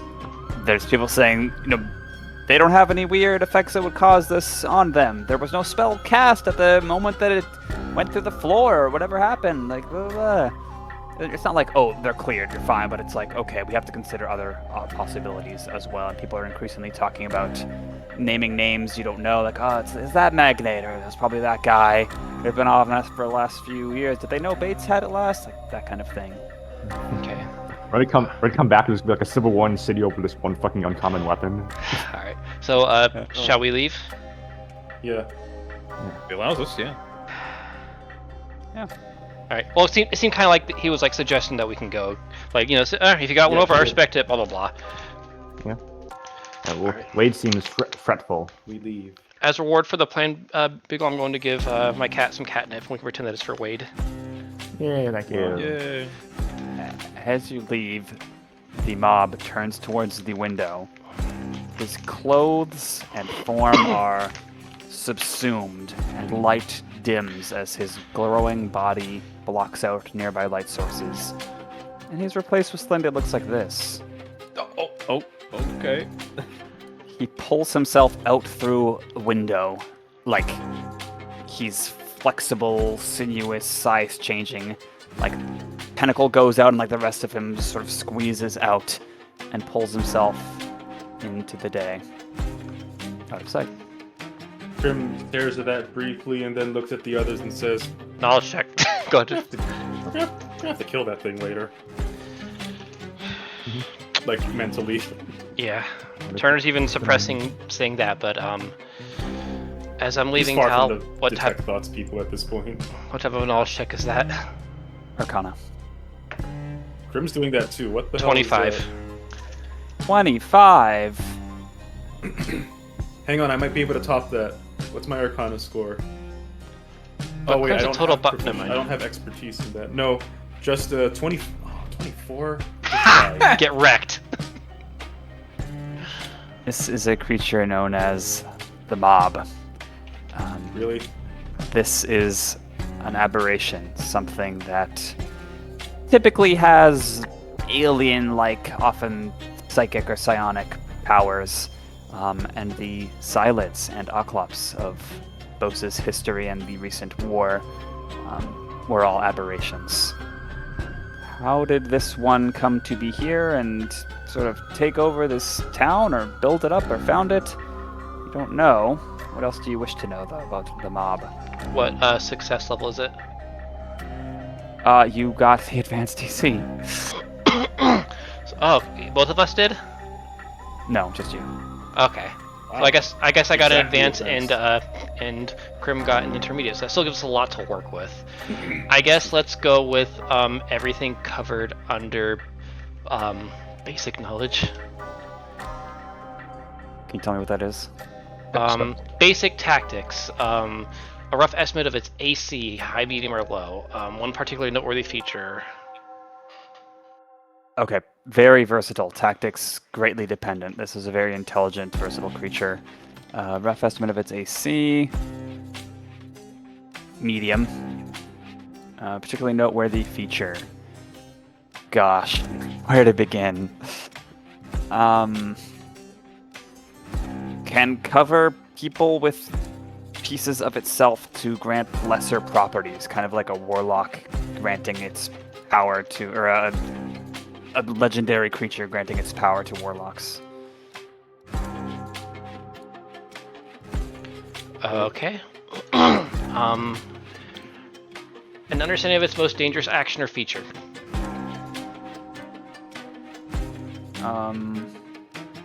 It can psychically overwhelm someone, making them incapacitated and doing tons of damage. Okay. Called Psychic Bomb. Okay. Is that and single then target or splash if it's called Psychic Bomb? One creature. Oh. if the creature has a feature that allows it to succeed saving throws and effects on itself, and how that feature works. So basically, legendary, resistance. stuff. The creature has the ability to decide who's going to talk to Tal after session.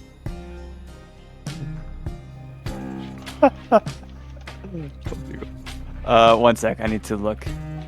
This is not a simple stat block that I'm... And then you'll have 3 things for intermediate ammo. I just did all 3 of the things in advance, just because we have a lot to work with here. Smirked. No, it doesn't. So, based on the form it takes, it might become multiple creatures. It can sort of specialize itself as part of a subsect of that granting power thing I mentioned earlier. But in its current form, it has nothing that resists things automatically. So Yeah, basically, it's a it can fucking Kirby. so it can split its form, and each one will have like its own saves, but nothing to guarantee a success on a save. Yeah. Okay, Beside himself. you're up, Nemo. I got intermediate, right? Yep, Yeah. you're like 1 below me, so Max HP and current HP, but that's not relevant. It's round to 50 once it's over 100. Yeah. 200 in terms of this creature. okay, not terrible, but still Oh, not good. cool. He has multiple health bars. Neat. Possibly. I'm gonna guess Its it's most dangerous action or feature that it can use at will. So I'm assuming Psychic Bomb was like a thing that it can only do a bit. I think this is at will as an unlimited. It can psychically erode the life energy of creatures within 15 feet of it. They must make a Constitution saving throw, or they take necrotic damage. An aura of pain. Understood. Condition and damage immunities is my final.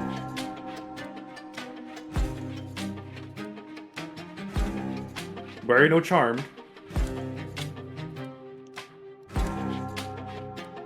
Charmed, I'm sure. Well, Immune to Charmed and Frightened.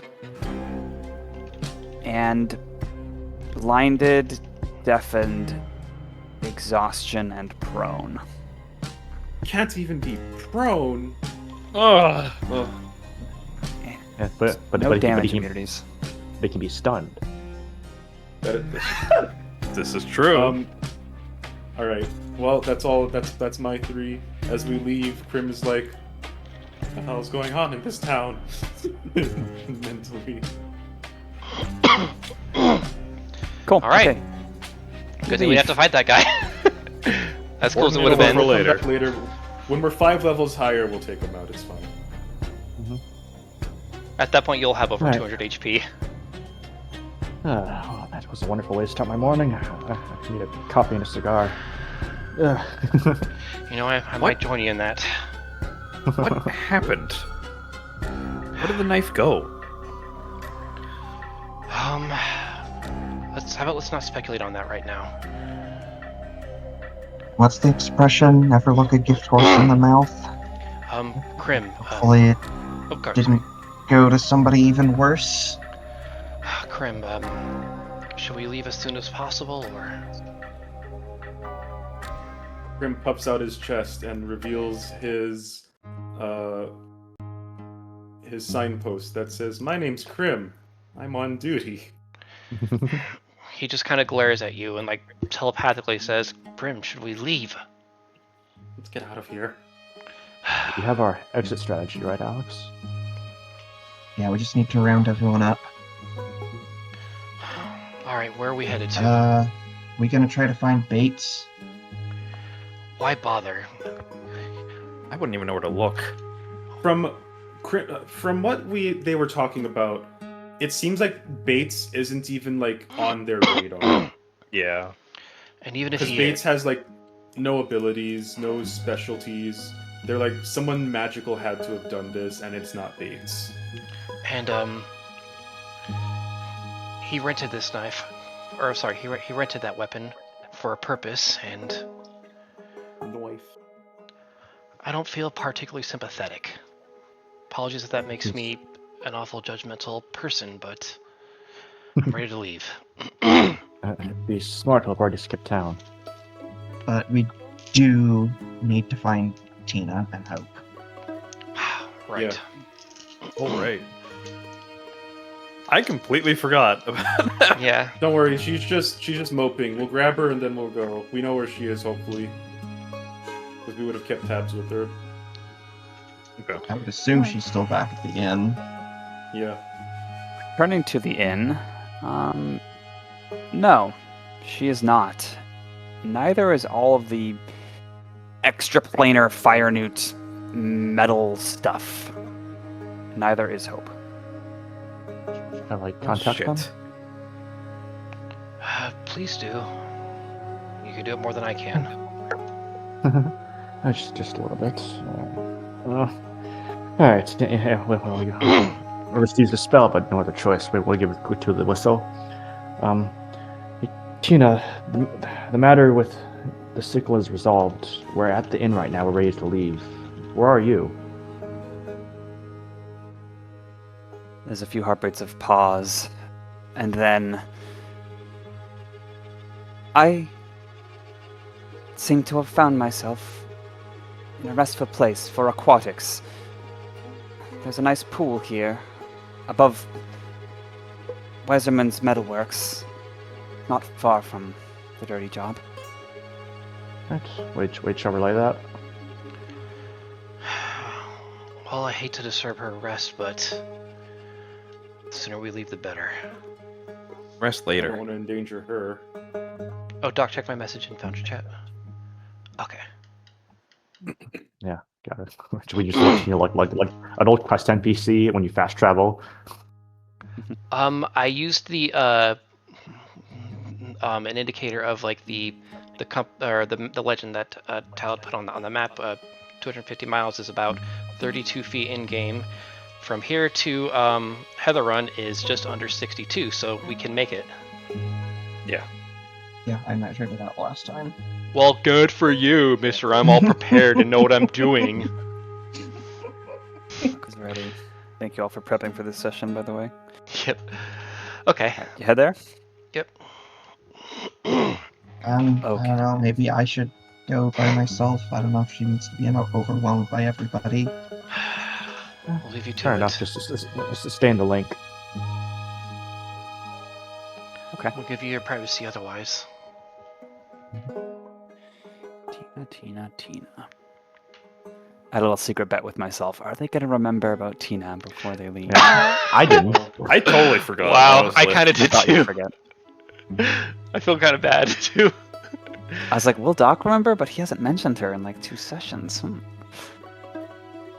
Okay, one sec. Let me find her Statblock. I guess I should search for... There we go. Okay. You go up this side stairs next to this big metalworking emporium, following some signs for like aquatic rest pool, which are pretty common across most places where fish folk and sharks and, salamanders or other amphibians can go and immerse themselves in water that isn't meant for drinking necessarily and feel better. Because even if you're uplifted and you have lungs, it's still nice to be in your natural environment every now and then. There's a beautiful, shallow pool shaped like a giant dinner plate on top of the second-story roof that's sequestered and shadowed by other buildings all around. It's not a particularly good view. It gives an introspective kind of vibe. You see her standing alone, Alex, in this pool, clutching her shoulders like this. Hope is up here as well, resting against some flower pots near the edge. Much of her equipment is shed now. Just she's wearing simple clothes. All of her pauldrons and protective stuff, her weapons, all cast aside as she stands there, facing away, not moving at all. Damn.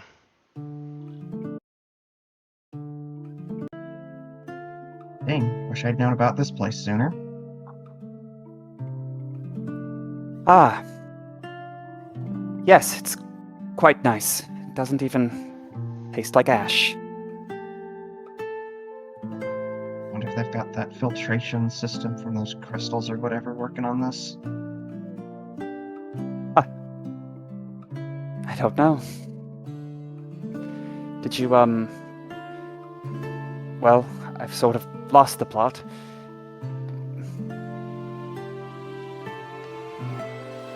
Right, well, our plan for now is to head out. We're going to Heather Run.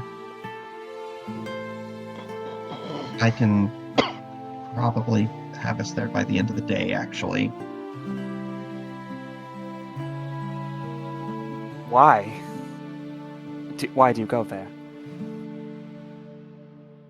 Well, you heard about what's still going on, right? Hafnir? Koi allegiance and whatnot. I remember hearing of it. I've thought little of it. I thought it would be right up your alley, to be honest. Basically, there's this guy called Scroocha who is effectively unkillable.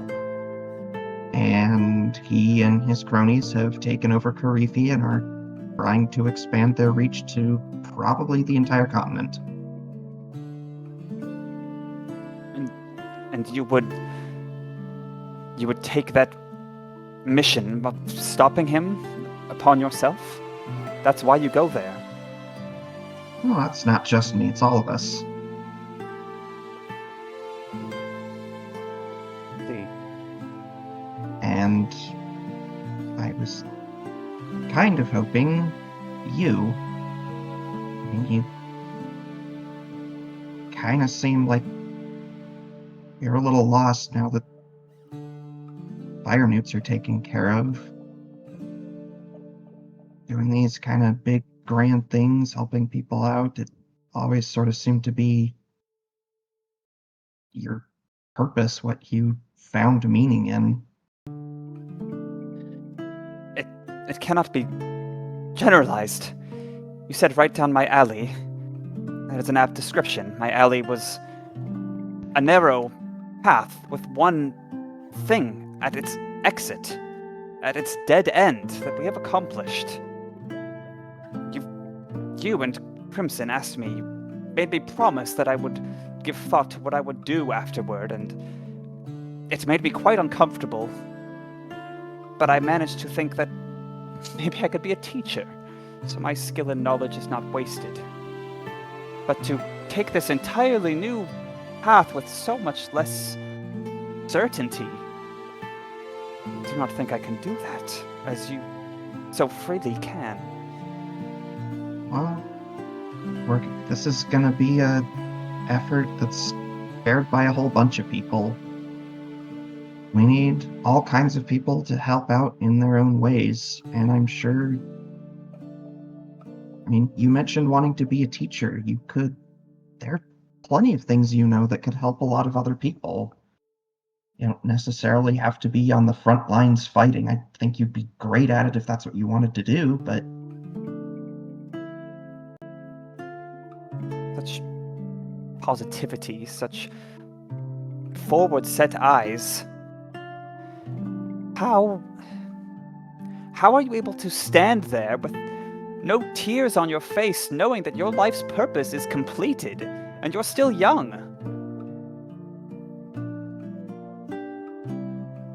I'm gonna be real, I don't have the slightest clue what I'm doing half the time, and if I stopped and thought about it and let myself question it, I'd probably go into my bed, curl up in a ball, and never leave. So I keep going, because what else am I supposed to do? I don't know what else you or I can do. The prophecy's done. We did it. We saved them. There isn't anything else. Everything else you might pretend to be doing is, just as you said, aimless. A blind hope. There's no certainty. There's just murk. I don't know if I can face that. Like you can. What's your alternative? I guess maybe a better question is, can you afford not to face it? And again, I'm not trying to say, here's exactly what you need to do, but you're gonna have to figure something out. You're, as you said, still young. This seems like it would make a lot of use of the skills you already have. And yeah, there's no certainty with it. But I don't know, I always thought life was kind of boring when you knew exactly what was going to happen every time.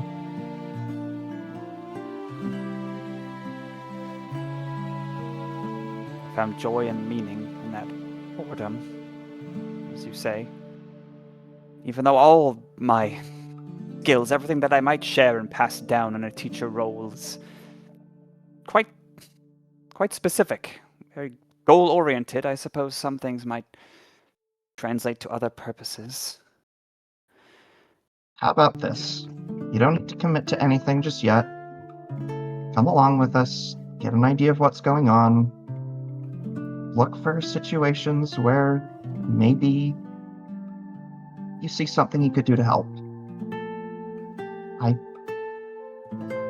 Look, based on what I know of you, I think that's what's going to make you the happiest, is if you can... I mean, obviously you need to find a purpose of some sort, right? And I think doing something that makes a difference is probably what's going to give you the most meaning in life. So look for ways where you can make a difference in your own way, and then make your own decision on what you're going to do. I don't know if I could make another purpose. Anything will pale in standing next to what we have done together. But for no other reason than I can't just stay here and do nothing. Well, yeah, you definitely can't stay here because he gets a little closer and kind of whispers, the local mafia is going to put the city on lockdown, and you probably don't want to be here when that happens. You might have expected her to react with surprise or something, but she's like emotionally blank. Despite the pep in her voice, that's just the way she talks. You sense this blankness beneath it. She says, right. Well, all right, I'm with you then for now. Why not? Hey, that's all I'm asking. All right, I'll put my equipment on then, as I usually do. And I'll pretend that there's still... Never mind. Just give me a minute. Sure thing. We'll be down in the lobby or in our room, waiting. Understood. And she just stands there looking over her shoulder until you leave.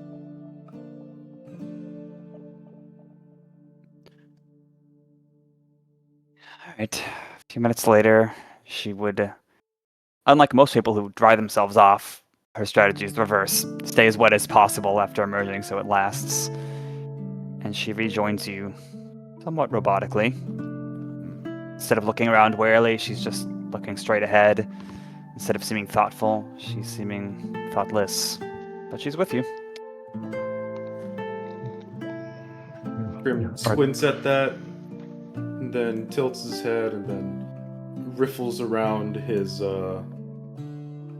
message boxes, his little messages, and then stands next to her, and he kind of nudges her a little bit and puffs out his chest, and the message is one of his defaults. I'm an emotional support dragon.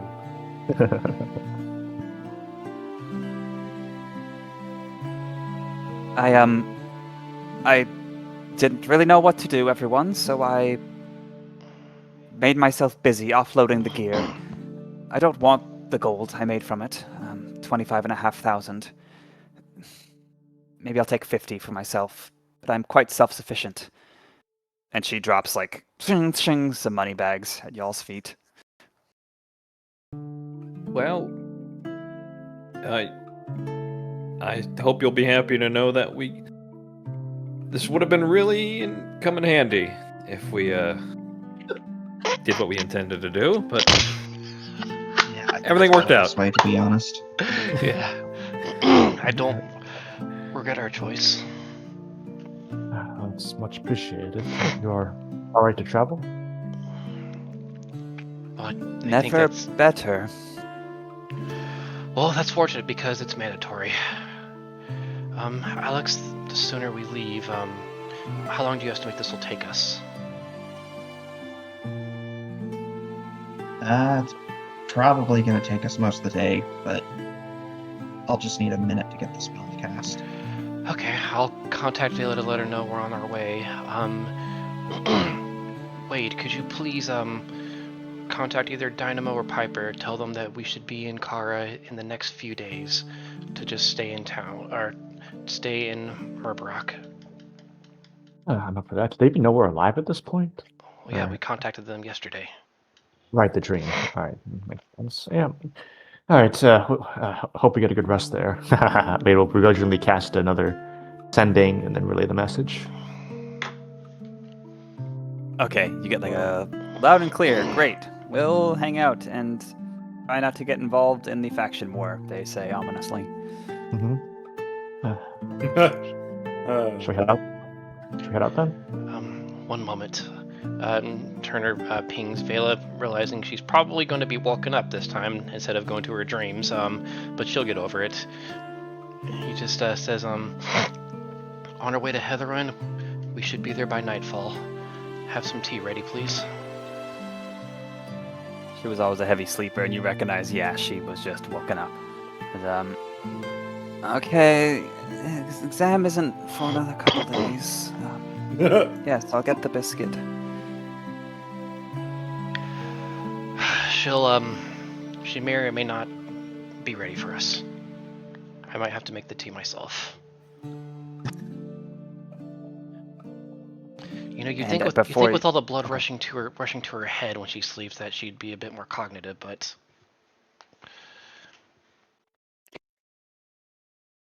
Tina would also say, and by the way, thank you all.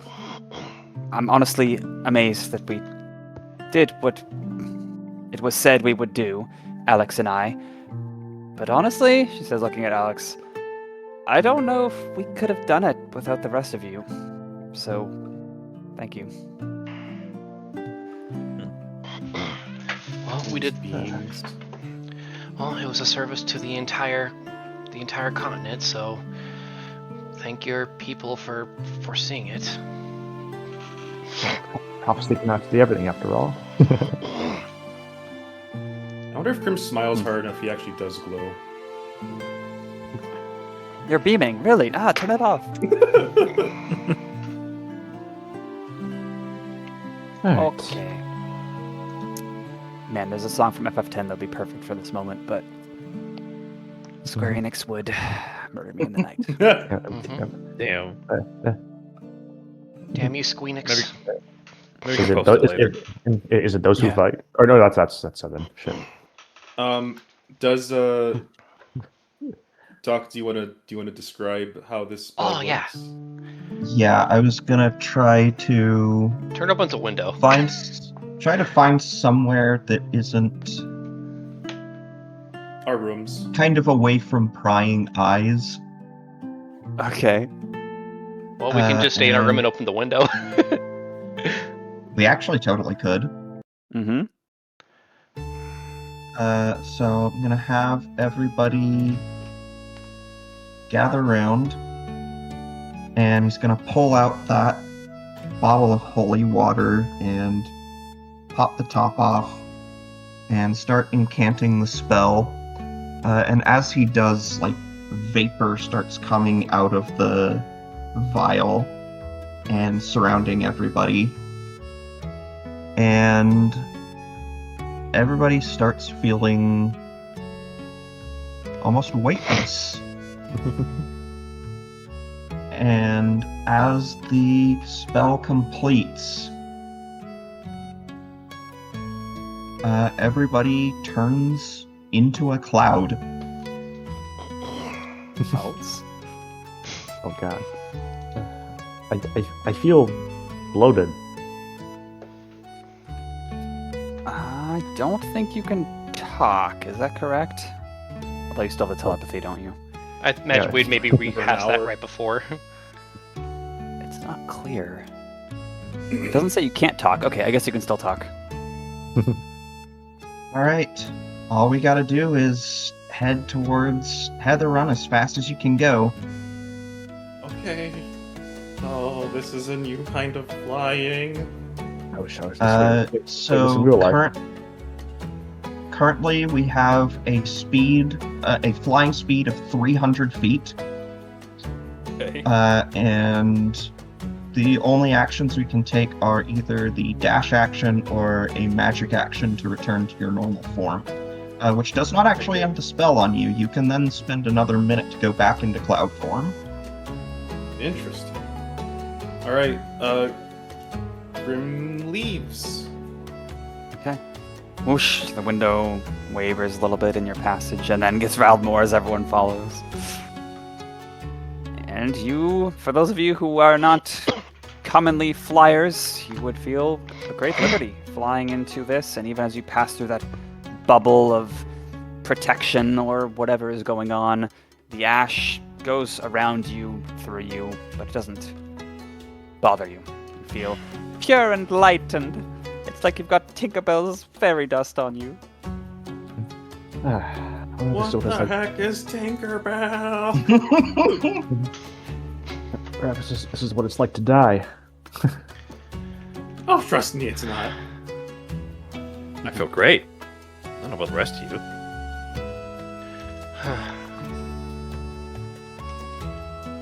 So the spell lasts for 8 hours, and assuming we spend the whole time dashing, we can go about 545 miles.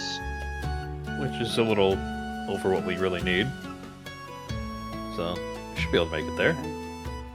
Yeah, if the calcs work, and it's only 9 a.m. and it's summer, so it would still be day by the time you arrive. Oh gosh, okay. Okay, everyone. It's kind of long like this, so, I spy with my little eye. Is Is it a clouds? No, I'm looking down. Is it Tornor? No, I'll think of something else. Is it grass? Is it Do we mountains? see grass? Oh, it was Tornor. Okay. Yeah, you would find as you ascend out of Haven that the ash and fog really is only, it's gravity bound. So after, 500 feet, 1,000 feet of altitude, you just see this blanket of gray. Kind of disturbing, knowing that you were immersed in that and couldn't see out of it. But now, you see the rolling mountains, you see the pine trees, you see nature, you see the dim silhouettes of the middle hills far to the northeast, and various craters in the pocked barrens. The sky is your Oyster. How are you getting there? Straight line? Yeah. Yeah, that makes sense. Okay. So, about that place, we're probably, like, gonna try to go back and figure out why there's a literal aberration taking over a town later, right? It's unfortunately one of the many things we're going to be putting a pin on, but it might be good of us to figure that out. Okay. Well, at least we will know that they'll be able to put up a better fight than we thought with something like that. Assuming he doesn't line up with them, but okay. Well, I don't think he'd be willing to cede that much power. At least we'll be prepared. and hey, he said he respected us, so maybe thieves' honor. Maybe we can just tell him to leave? If we ask nicely Would enough? Crim be racist toward aberrations from his church days? Well, did he go to Varric's church? If so, then yes. No. And the general difference between, not all aberrations are the same. They're people like you and me. You got the Sylids who, they were ultimately Right, responsible. At okay. least their leader was. The Outclassed were manipulated, so They're still kind of assholes. essentially, yeah. Alright. Off you go through the Southern Moors, which is a beautiful place. You have these big corridor valleys and massive mountains to the west, and not quite so massive mountains to the east. You pass a lot of farming settlements, think like Japanese rice paddies, isolated places of peace and gentle exporting of foods. You'd see lots of wildlife. Sometimes in the air you'd see some translucent creatures made of wind watching you from afar, sometimes going with you like seagulls before veering off. Other stranger beasts that stay in the higher altitudes that might be confused as birds from the ground. But nothing that bothers you this time. Seems there's still something we're protecting. This place is... Sorry, go ahead. Fine. This is a particularly famous settlement called Shoki. Supposedly somewhere here to the west is the famous Violet Pains secret dwelling laboratory. But is it still there? Where is it? I don't know. Let's go find out. Let's put a pin on this. Bailiff No. away. Ornor, the city in the air, also known as the Lofty Goal, is a place that is famous for the sky frame, coincidentally, that binds it. Well, it's a floating city, and there's chains that keep it from moving, but it kind of migrates with the winds. Sometimes chains are slack while others are tight. It's a very artsy place. You see a flock of uplifted bats flying over it. There's lots of culture and music you can hear even from many miles away as you fly past. Turner heard that once one of the heroes of Bose raced his friend up the chain. It looks quite defensible, I'll give it that much. And they saw who could jump down the furthest before chickening out and slow stepping or slow falling.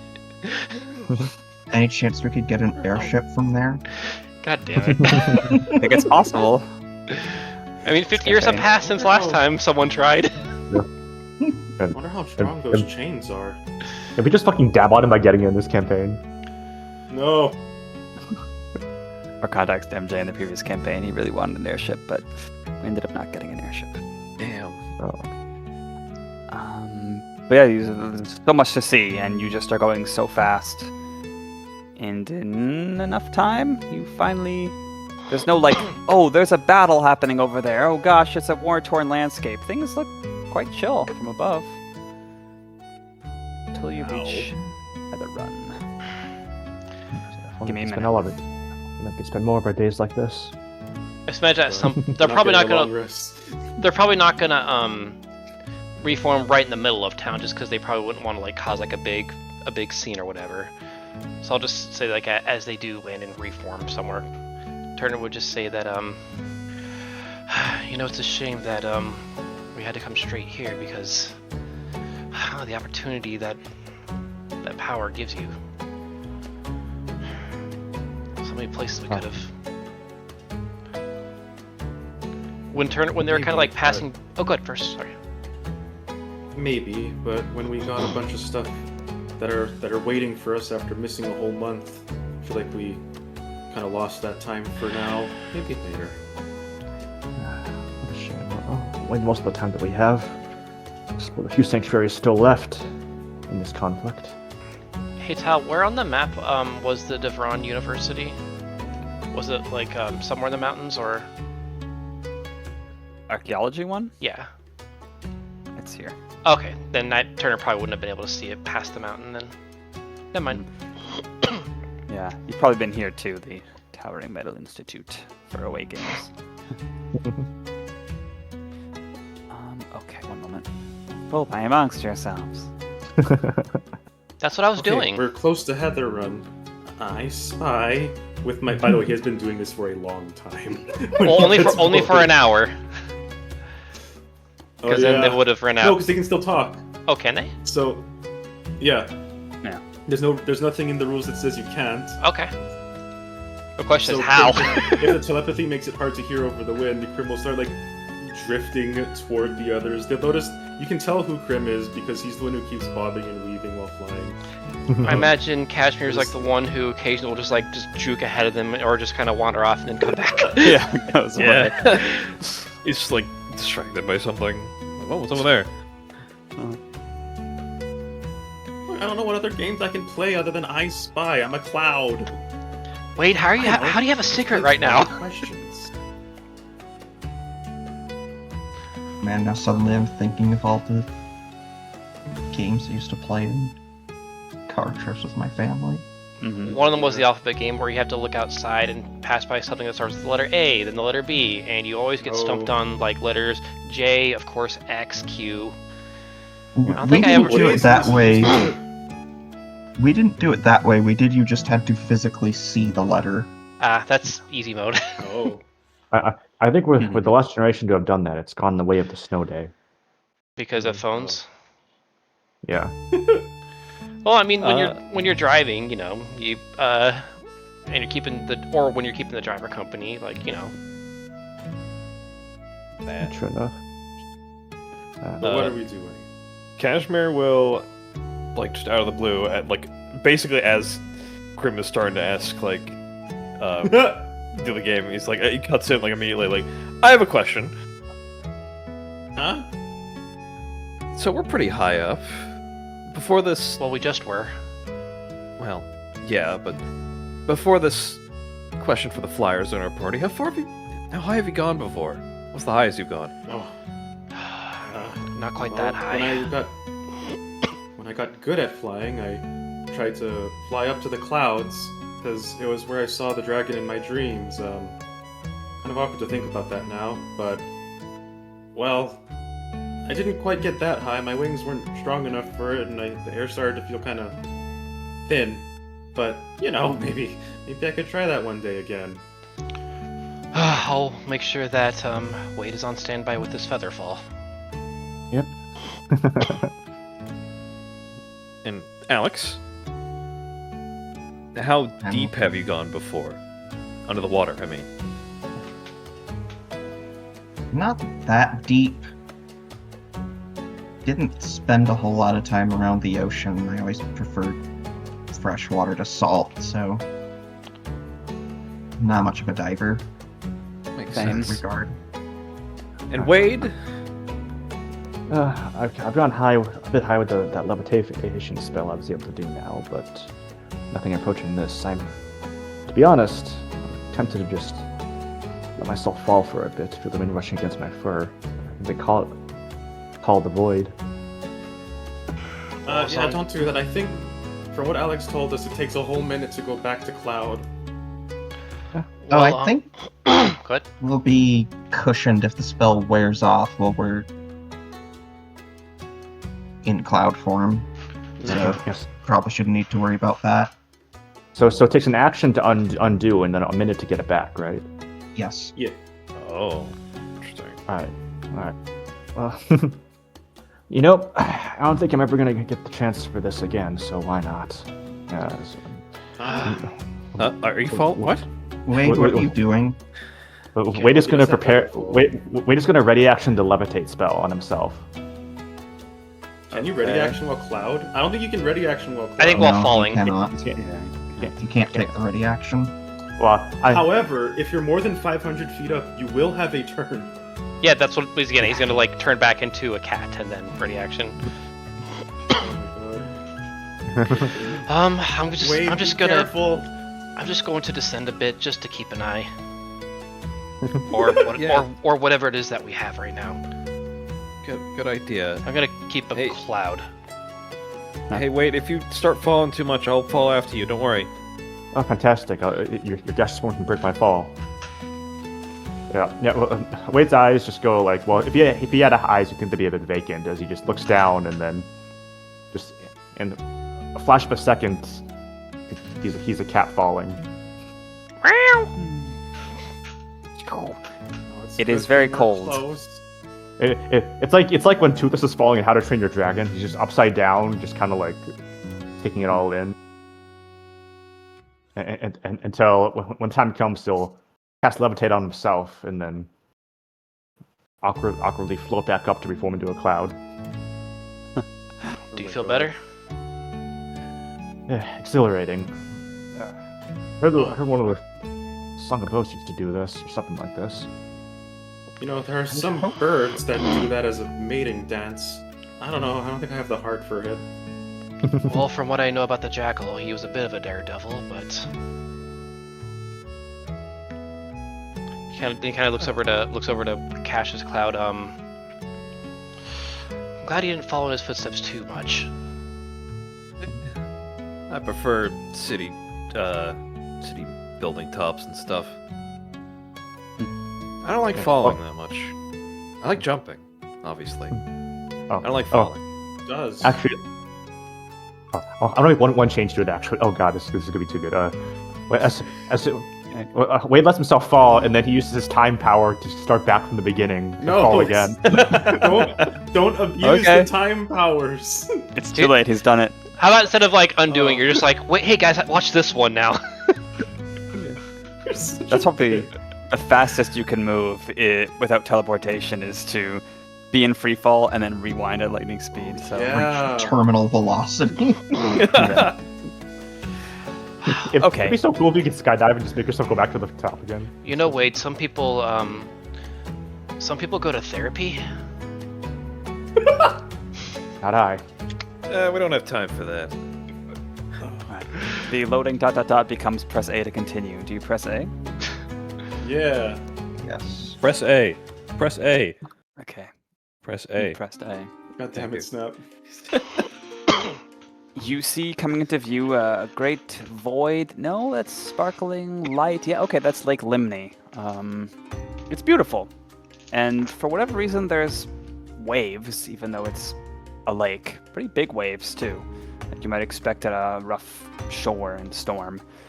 And you see a rather steep slope down to the beautiful white sand beaches and a town built there. Although it's just barely still small enough to be called like a humble rural town. It's pretty big. You see some folks surfing, windsurfing, fishing. Some of them taking that without a fishing pole, more like going swimming and coming back with fish in their mouth. Feral or uplifted river otters are the most common species that you see. But for those of you who are familiar with this town or have stopped by before, it is different because out in the open, there's a few large tents and some bigger cottages uphill from the beach a little bit just outside town on the eastern side. You see they're pretty beautiful colors of like pastoral yellow and orange like autumn, even though it's still summer. It almost looks like a staging area for an army or some big effort. You see supplies are arranged in rows and columns. You see people walking among them in fairly orderly fashion. You see boards erected with a bunch of writings and posts. People are looking at it, writing on it. There's a lot of folks, more folks here than there are walking among the streets of the town. With me so far? I'm sure Wade will be quite familiar with this site. Yes, yeah, you would liken it to a military operation, but you're not seeing a whole lot of weapons or vehicles or anything like that. It's strange, but it has the same kind of vibe, although a bit more chaotic than the rigidity that you would have been having a part in imposing. Okay. Well, I've passed through this town a few times and back in the caravans, and first rule is get a little too comfortable with your personal space violated. But who knows how the atmosphere has changed with recent events. Try kitty pile. It looks like a forward operating base for the Legion. That's my guess. And yet folks frolic and play as if they're still in peacetime. Well, some things hardly change.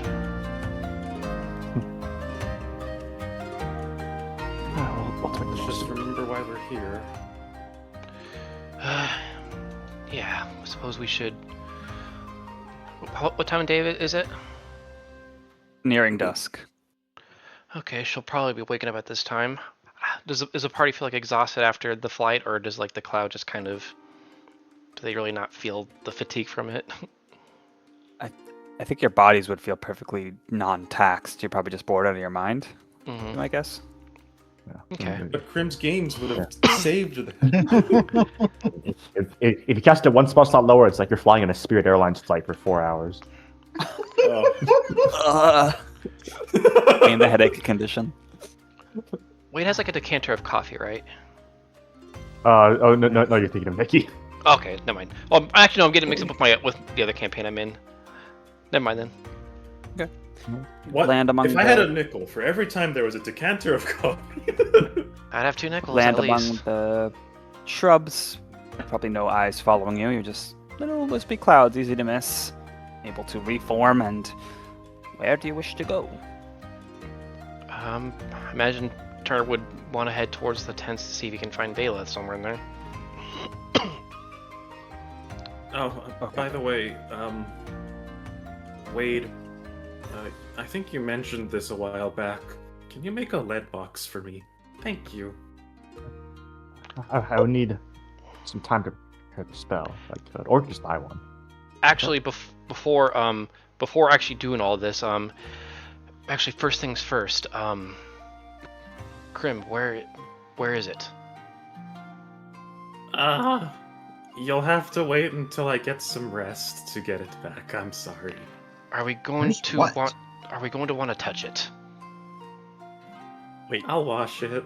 What? I'll wash everything. I'll presto it. Don't worry. I like the thought that they never mentioned this the whole ride. And Yeah. only now. You know, It slipped his mind.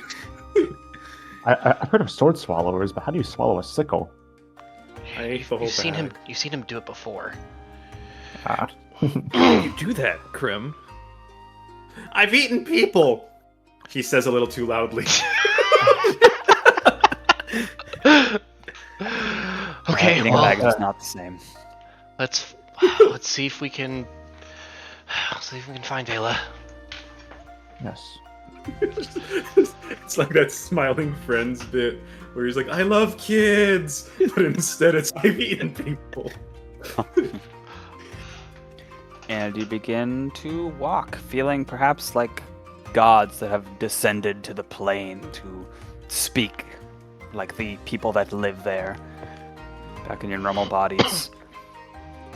You walk among a big group of goblins. Roll for initiative. No. Ah! You walk... Goblins along- here in this world. Finally. Sorry, I lost my spot. Would kobolds exist in this? Probably not. Combat time. No. But stay tuned. Oh, But stay tuned. We'll fight a Just bunch of because there ain't geckos. kobolds here doesn't mean there won't be can kobolds. we bring here. kobolds here? Yeah, we need to go to an alternate universe and have our mini lizard people meet the kobolds. He's our pet now. So sorry, I lost my look spot at again. Kitty. That's kind of crazy. There we are. Okay. So, yeah, you walk past a couple boards as you enter this new place of Heatherrun. Some people are... There's no uniforms, but people seem to be talking as if they have a business relationship amongst each other. There's some looks at you, but nothing too scrutinizing. One person's like, the tree blight circles something on the board. It'll have the supplies we need. Yes, but so will these. It'll take weeks to be fighting monsters and getting supplies for relief. You keep going. The next pair of people are talking about the next scheduled delivery and talking about how they're going to transport it to where it needs to go. You see some people talking about local news. You see some people who look like they're dressed as envoys or a country's dignitary, who are next to a wagon with some stir deer, look like they're ready to head out to the northeast. You hear them talking about strategies of how they will treat with the allegiance. And you also see some people from Heather Run proper, just looking over at all this. Like, in rocking chairs, smoking a cigar or whatever, like, oh, what a strange diversion happening over there. Over there, they're having raiding conversations. I heard once when Inlet has become a much more dangerous place this time of year. And sooner or later, you would catch him on the crowd, Turner. Vela's voice. It's a bit louder than she usually prefers to talk, and it sounds a little hoarse, like it's been strained lately. She is addressing some people who leave back into one of the tents at whose entrance she stands at. She's holding a clipboard in her wing hand, and she looks up and looks down and does a double take. And her face becomes sort of guarded as she waves to all of you. Maybe I should have brought her a lozenge. Should have spell for that. Let's get this over with, shall we? Turner approaches and says, well, you can at least pretend to be happy to see us.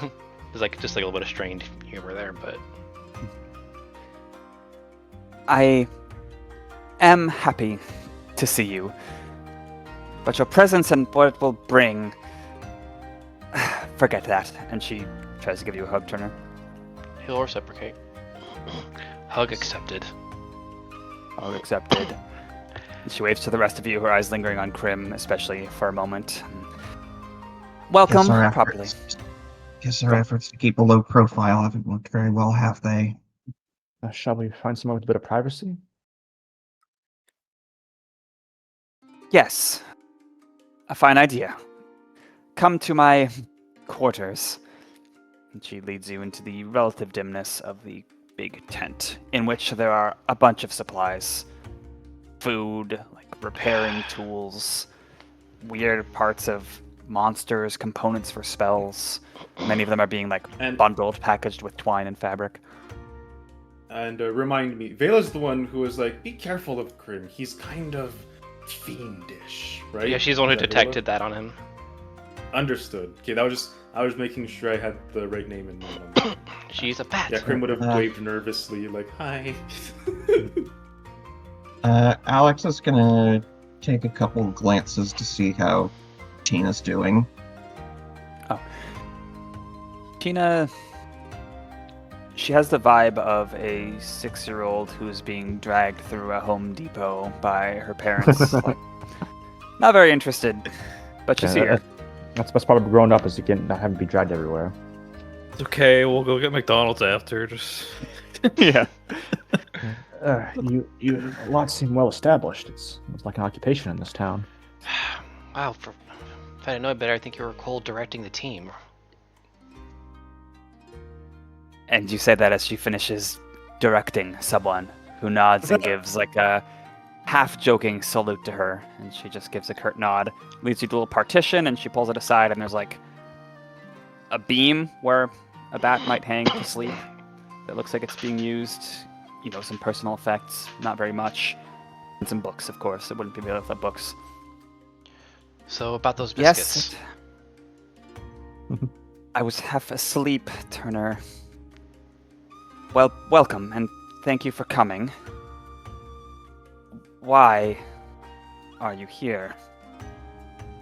You asked for us to be here. Right. Just checking. Yes, But that was me who violated your dream. Don't worry. I can't be too careful these days. Also, your men's Do you form need needs to check work if on the we're salutes. real? Wait, what did you finish saying there, Bugle, at the end? Oh, just your men's form or salute needs work. Anyway, so go on. Well, from the lazy salute, kind of go on. Oh, I think. I do not wish to sway or recruit anyone, even if they're not even my best friend. But things have changed. I won't deny we need all the help we can get, but it has to be your decision. I am here to explain everything. It should be rather self-evident, though, what we're doing here, shouldn't it? Well, More or less. I don't know. The vibe that I'd gotten from what you explained, you were more of a quiet operation trying to go around helping people, but it looks like you're almost ready to go for war. A bit haphazardly, but... Don't think these are weapons. Any large-scale effort requires coordination. Cole, who I took over from... Let's just say this is matching my vision a little bit better. I think this can help people when it's more orderly and directed. And people seem to agree. But like he said, you won't find weapons here. You won't find an urge to fight. You won't find orders. You only find recommendations. So what are your... And Alex is trying to, like, not phrase this as, like, a accusatory way or anything, but, like... So, what exactly are the plans for trying to help people so far? Fortitude believes that people need to have fortitude in this crisis. We believe that bloodshed should be avoided. We believe that enough strife and chaos has already been sown. What we want is stability and order. Currently, the best way to do that is compliance and helping those who are most affected. How could I work on my thesis? How can I study and learn frivolous spells when people suffer?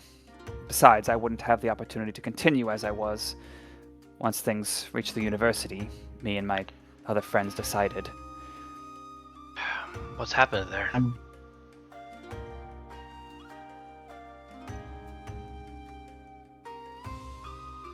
Things were falling apart. Attendance was dropping. People weren't attending classes. People weren't there to teach them. People were distracted by what was going to happen. Nothing had quite happened just yet, but the writing was on the wall.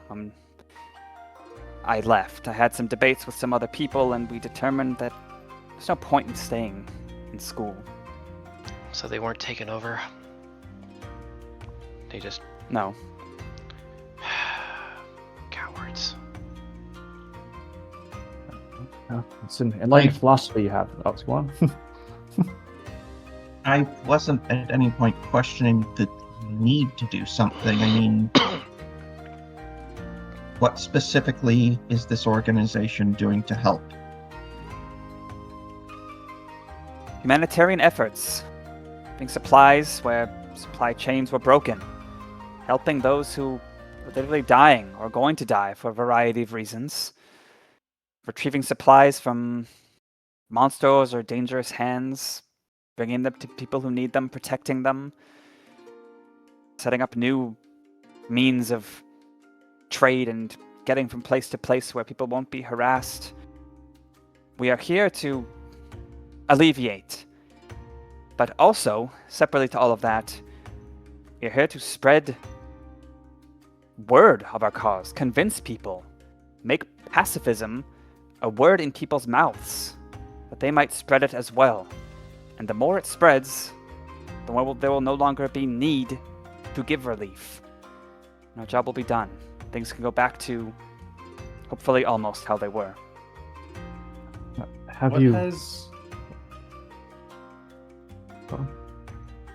What has Skucha done? We did spend the last moon quite literally under a rock. She would explain. Give me one sec.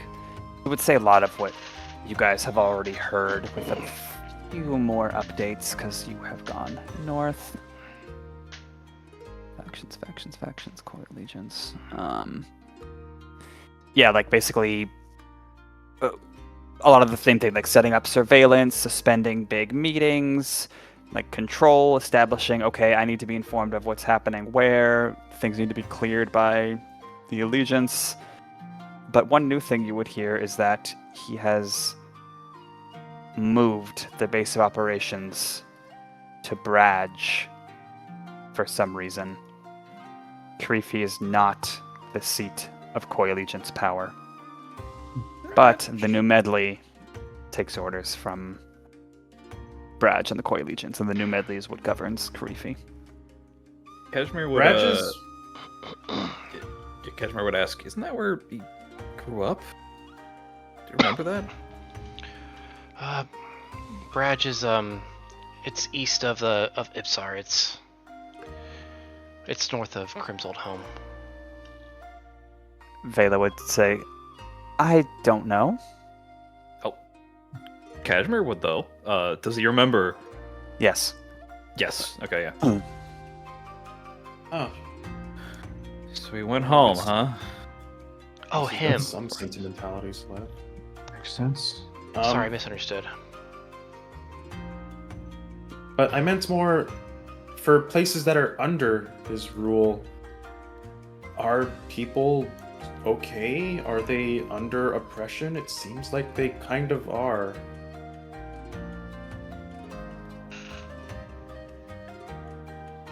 Would a dictator rock the boat, cause things to be terrible before they had firm control? No. We're waiting for the other shoe to drop. Have you means here to defend yourselves from his influence? Koi Has he made- Allegiance doesn't really see us as enemies. In fact, we are, in a twisted way, their allies. We try and keep the peace. We try and make people understand that compliance is a route forward, if not the most ideal one, the one that keeps people alive. So the But one you are that waiting for the other shoe to drop, which means that if you keep rolling over, they'll just keep rolling you until you're the floor, right? Like, that's the logical conclusion to that, isn't it? I'm not trying to convince you. I'm just asking, like, is that the way this will go? You're When you admitting... say rolling over, she cringes, and you sense other people who might be nearby cringe. She grits her teeth. Yes. So you're kind of just trying to... And she may not know Crim very well, but the way he's speaking, it's more like he's curious. He's almost puzzled on why they think this is a good thing. And he's like, I must be missing something, is the way he's asking it. So you're more or less trying to keep things peaceful until eventually Skucha does something and you have to accept it. Like, maybe something that would make life worse. Maybe enslaving everyone if he's that powerful, right? Or are you just hoping that doesn't happen if you cooperate enough? The more pacifism and cooperation that occurs, the less they will need to escalate, and the less the people of Bose will as well. That doesn't... I don't... know. That doesn't make any sense. Might work. I don't. I'm gonna come out and say it. I think everybody's taking the wrong approach here. Yeah. How so? I'll Well- admit, Not to, for a second, belittle your efforts to help people. I That is absolutely necessary, and people very much need to be doing that.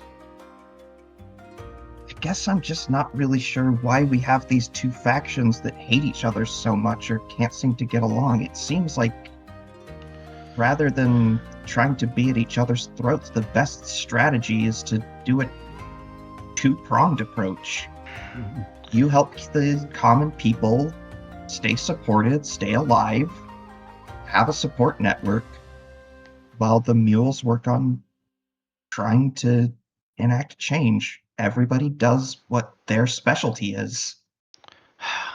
Well, I don't think the two organizations can collaborate because one is a direct enemy of the Koi Legion, the Koi Legions. I respect the gumption you have, Alex, in making your position plain. That takes personal strength. We espouse peace and compliance. They espouse anger and defiance. We cannot be two prongs of a fork. But something that doesn't make sense. That wasn't... Did something change? Excuse me, my father is with the mules and my mother is with the Fortitude, so I'm a bit torn apart on this one.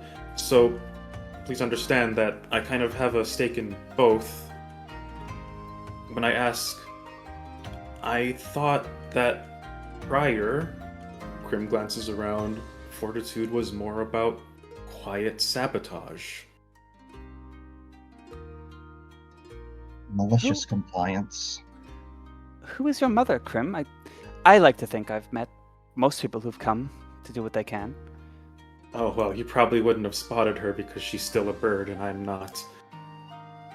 And then Crim will quietly... Hang on, I have not used that name in a long time, so I need to... Midomi Ray. Yeah. You remember Midomi Ray Sing Song? Isn't she that famous artist? She's a singer. Well, I'm only famous in the Northeast for the most part, but... She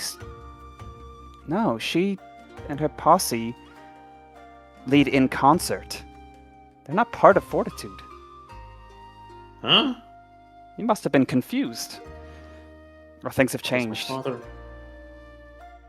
Or they There's went another group called In Concert. She rolls her eyes. Yep. Fitting. What do they do?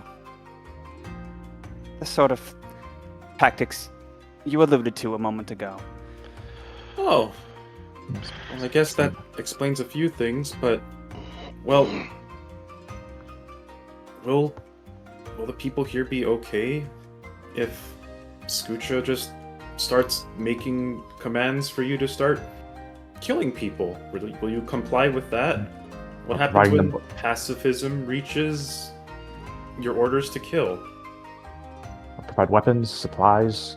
You don't need to kill to aid them.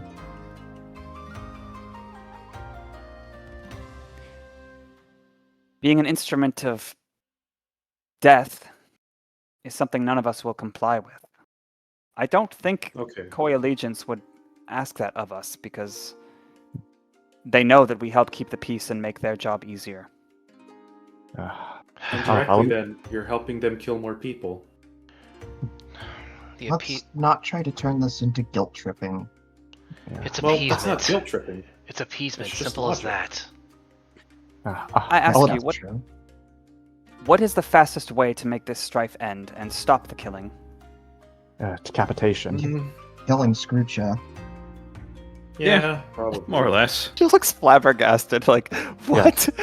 And I'll admit, I don't quite agree with your philosophy, Wade says as he gestures to the officer's uniform he's openly wearing. But I think we need to ask ourselves, is this everyone's fight or is this our fight? Because the more people that rally against the Koi hunters, they would likely die righteous, good deaths and they'll make a difference, but they'll die nonetheless. Is this our Not problem to everyone should solve? be forced to fight. I agree. Can we solve this ourselves? if that is the case, then their actions are to our benefit.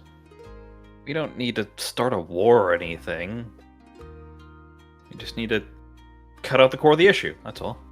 So, is that war Well, here or assuming not? there aren't other people who would take up the mantle, but yes. We need to get If that we can solve power this out of as- his hands. And if we can do it, if we can do that, ourselves, I think our goals are aligned. Because we do not want people fighting and dying, even in our name, until we can do so. Yes. Said it would be in our name. But I get what you're saying. She grimaces, and you can't help but wonder if in her mind she is just saying, good luck. that's